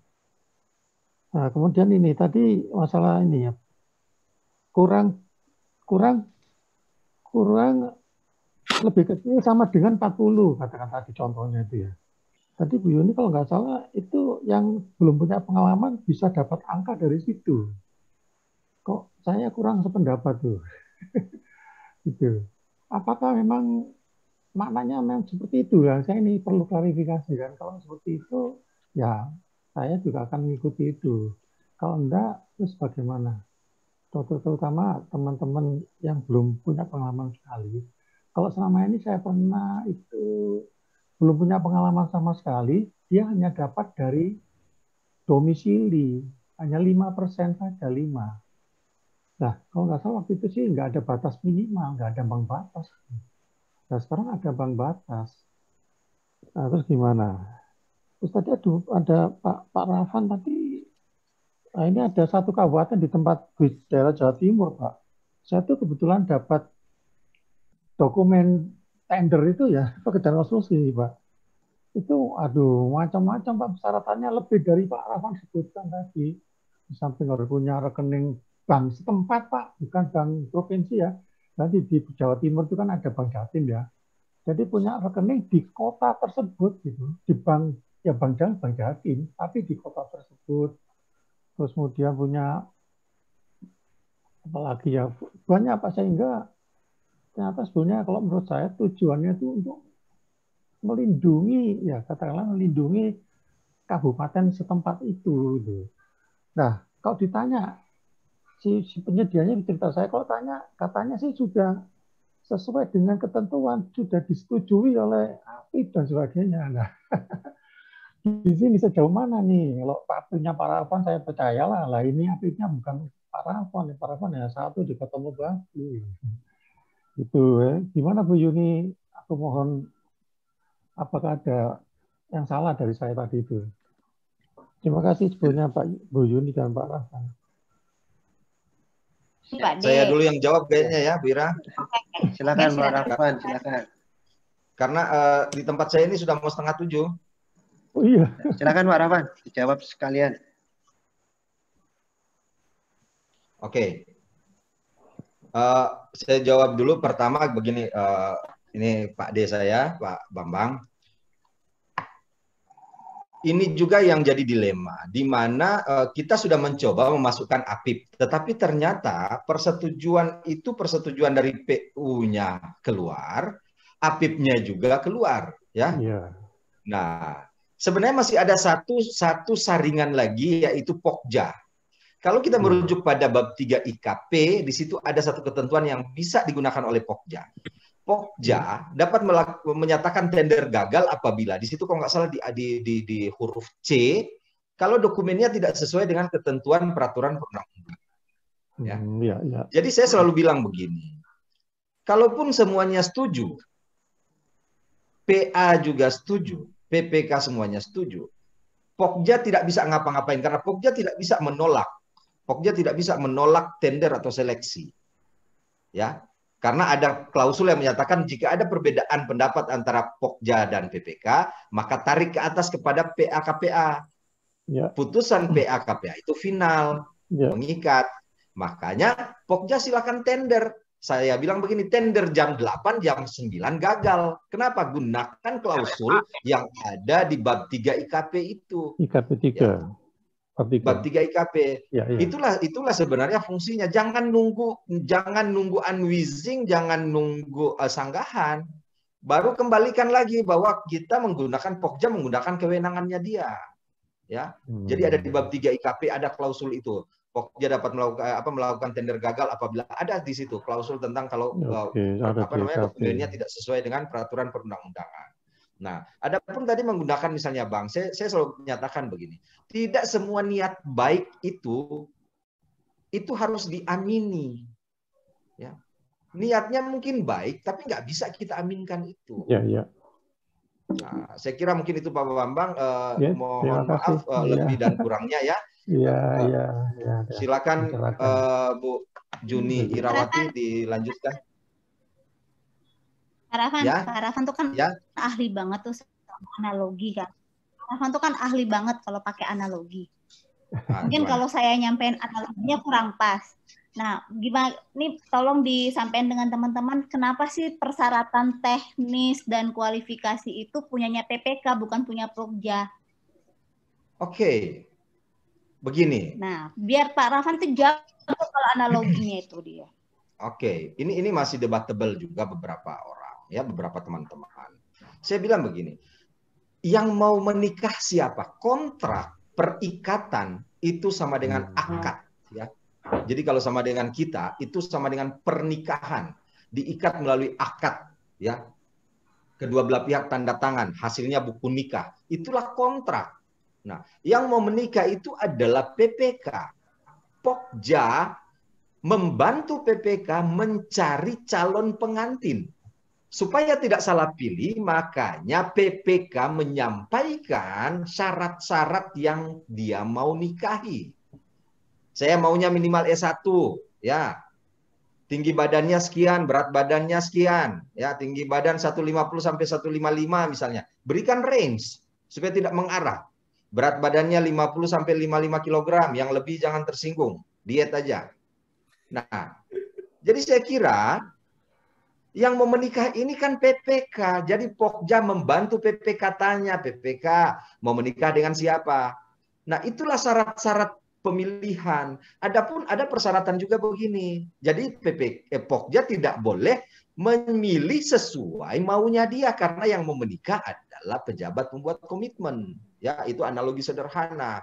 Kemudian begini, ada syarat-syarat pemilihan, ada syarat berkontrak. PPK bilang begini, saya maunya istri saya itu pintar memasak. Apakah itu syarat pemilihan atau syarat berkontrak? Jangan baru mau pacaran, sudah minta calonnya disuruh memasak, suruh cuci piring, suruh setrika. Itu syarat berkontrak yang bisa diterapkan saat sudah akad nikah. Itulah yang harus kita pahami, mana syarat pemilihan, mana syarat berkontrak. Jadi saya kira itu, siapa yang mau menikah, siapa yang mau memilih calon pengantin, maka tempatkanlah posisi kita pada posisi yang sebenarnya. Saya hanya mau memilih calon pengantin yang akan dinikahi oleh PPK. Maka tanya PPK maunya dan syaratnya seperti apa. Itu kurang lebih. Makasih Pak Rafan. Nih buat Oke, saya izin. Banyak yang nanya. Silakan, saya izin live sebentar ya, saya izin. Silakan lanjut. Oke, makasih Pak Rafan. Oke, Pak D, terkait dengan pengalaman. Ya, terkait dengan pengalaman, kan nggak penol. Memang yang berbeda itu Pak D, dengan Permen PU 31 sebelumnya, itu tidak ada passing grade. Jadi ketika penyedia tersebut sudah mempunyai urutan nilai, itu kan kita tinggal ranking saja. Nah, berbeda di Permen PU 7 dengan Permen PU 14 ini, dia ada passing grade. Nah, untuk passing grade inilah, makanya tadi Pak D tergantung simulasi. Sekarang pertanyaannya, kalau penyedianya baru berdiri kurang dari 3 tahun, penyedianya belum punya pengalaman. Nah, kuncinya di simulasi. Ketika menentukan simulasi, itu bisa juga dikunci bahwa yang belum punya pengalaman bisa sama sekali nggak dapat bobot nilai. Nah, passing grade-nya itu kan tinggal kita tentukan. Di passing grade-nya, kalau kita tentukan yang tidak punya pengalaman itu di angkanya misalnya di bawah 20, tapi passing grade kita tentukan di 60. Tentunya walaupun si yang belum punya pengalaman bobotnya tetap dapat 20, dia tidak akan pernah lulus passing grade. Makanya tadi Ira bilang Pak D, sekarang mau nggak PPK-nya? Makanya harus ada PPK-nya. Mau nggak PPK-nya punya penyedia yang belum punya pengalaman bangun jembatan? Kira-kira kan seperti itu. Jadi memang harus logis. Tapi ada juga pertanyaan, berarti PHP dong. Masih ada tuh yang ngomong, berarti PHP dong. Untuk apa kita punya, kalau gitu sekalian aja nggak usah punya persyaratan. Sekalian aja nggak usah punya persyaratan 3 tahun boleh ikut ya. Tapi itulah persyaratan yang sudah diatur. Jadi untuk penyedia yang baru berdiri itu memang tergantung hasil simulasinya. Kalau saya terus terang saja, kalau untuk produk konsultan yang terkait dengan Brayware, Pak D, karena memang pada prinsipnya itu berkaitan erat dengan pengalaman penyedia lokal, maka lebih baik memang tidak diberi bobot nilai untuk penyedia yang nggak punya pengalaman. Nah, kemudian tadi pengertian lebih kecil sama dengan 40 itu, kalau yang belum punya pengalaman bisa mendapatkan nilai minimal di situ. Oh, jadi Pak D, gimana? jadi gini Pak D, kan itu kan harus dibuka dulu deh, sebentar. Ini kan harus dibuka dulu.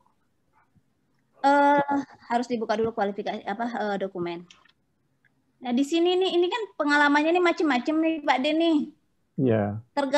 Tergantung nih, ini pembobotan ini bisa lebih dari 3. Jadi untuk penentuan nilai ini mau misalnya nilainya tuh kita mau bikin 100, 80, 60, 40, 20. Nah, untuk penentuan jumlah paket ini, nggak bisa juga serta-merta kita bikin 100 paket, 80 paket, 60 paket, nggak bisa Pak D. Jadi betul-betul pengalaman Pokja dan PPK, jadi memang betul-betul punya pengalaman Pokja, masing-masing Pokja tuh punya database penyedia lokal yang pernah mereka lakukan seleksi. Memang untuk jasa konsultan ini memang dibutuhkan Pokja yang punya pengalaman di seleksi. Jadi memang Pokja yang memang baru ikut seleksi belajar menjadi Pokja ya, maaf ya. Tapi itu tetap harus digabungkan dengan Pokja yang sudah punya pengalaman untuk jasa konsultan. Nah, di sini ya, jadi connect dulu. Mohon maaf, bukan mengecilkan, tapi memang harus seperti ini karena untuk jasa konsultan ini di dalam pengadaan barang jasa konsultan ini adalah tingkat kesulitan yang paling tinggi di antara 4 jenis pengadaan ini.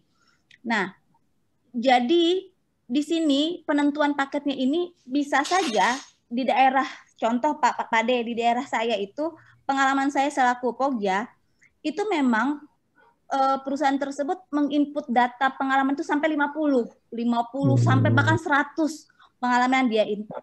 Namun pada saat pembuktian kualifikasi paling banyak 20 paket yang bisa mereka buktikan dan rata-rata seperti itu. Artinya ketika kita mensyaratkan pengalaman paket, jumlah paketnya itu lebih dari 20, kemungkinan akan terjadi kegagalan.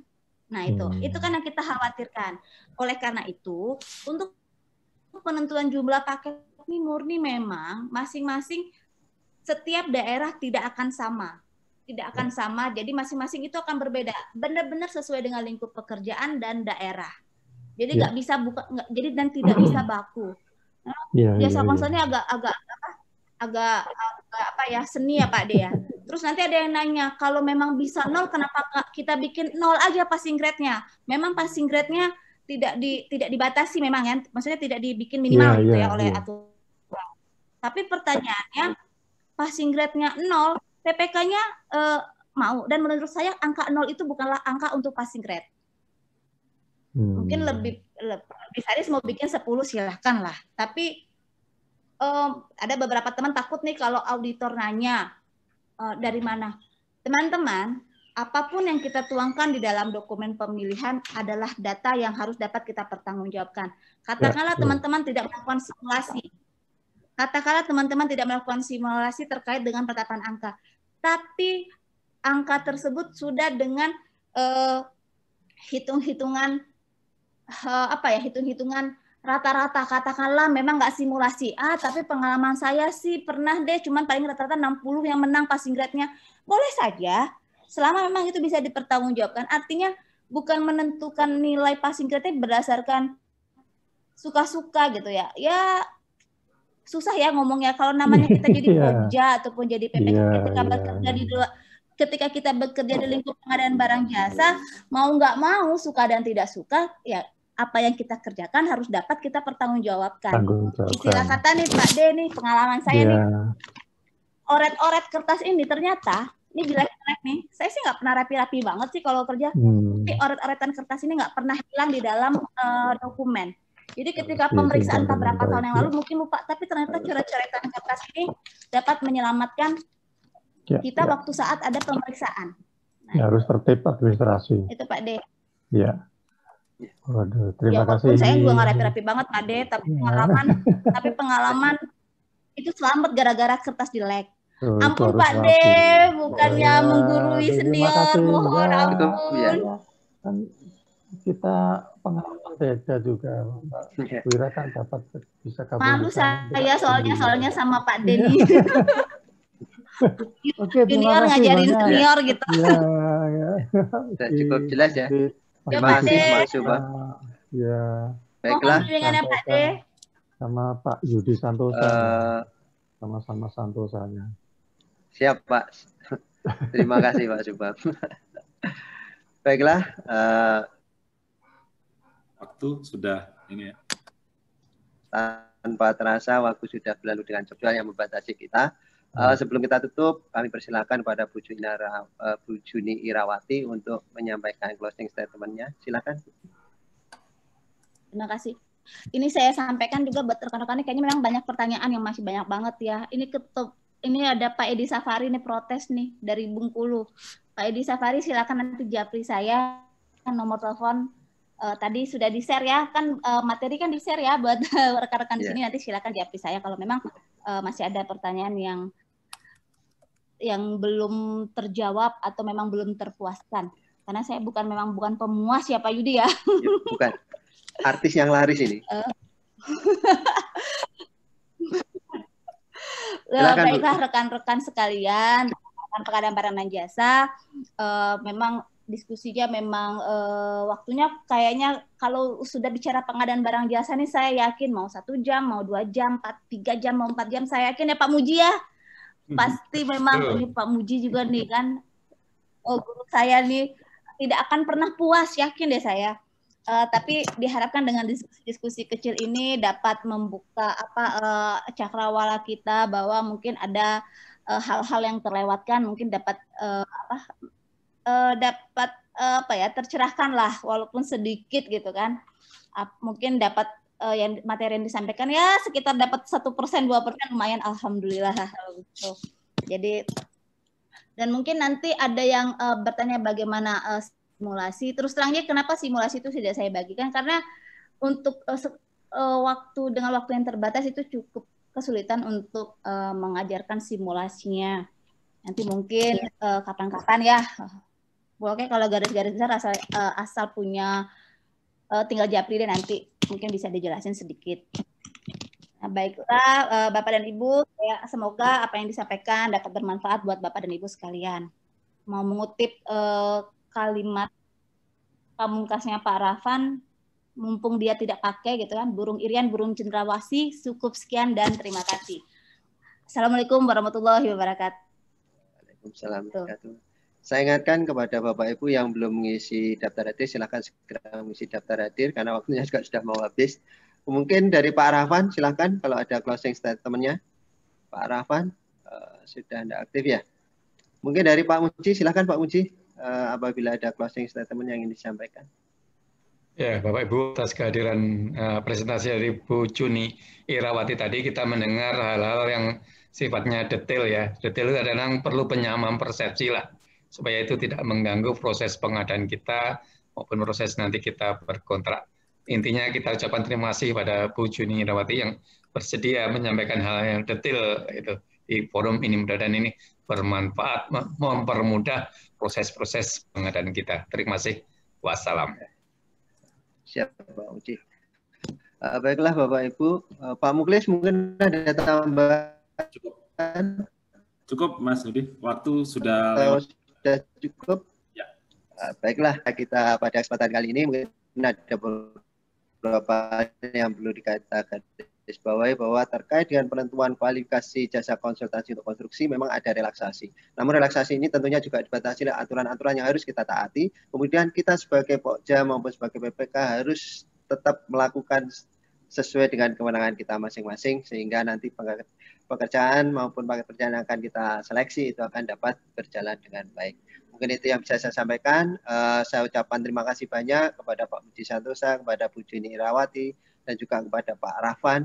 Dan tak lupa juga terima kasih yang sebesar-besarnya buat rekan-rekan yang sudah hadir di sini untuk sharing dan berbagi ilmu pengetahuan terkait pengadaan barang jasa. Kami selaku wakil dari penyelenggara Santosa Training and Consulting, mohon maaf apabila dalam acara ini ada kekurangan, dan yang utama adalah semoga apa yang kita sampaikan di sini bermanfaat buat kita baik di dunia maupun di akhirat. Sekian, wabillahi taufiq wal hidayah. Wassalamualaikum warahmatullahi wabarakatuh. Dan salam pengadaan. Terima kasih Bu Juni.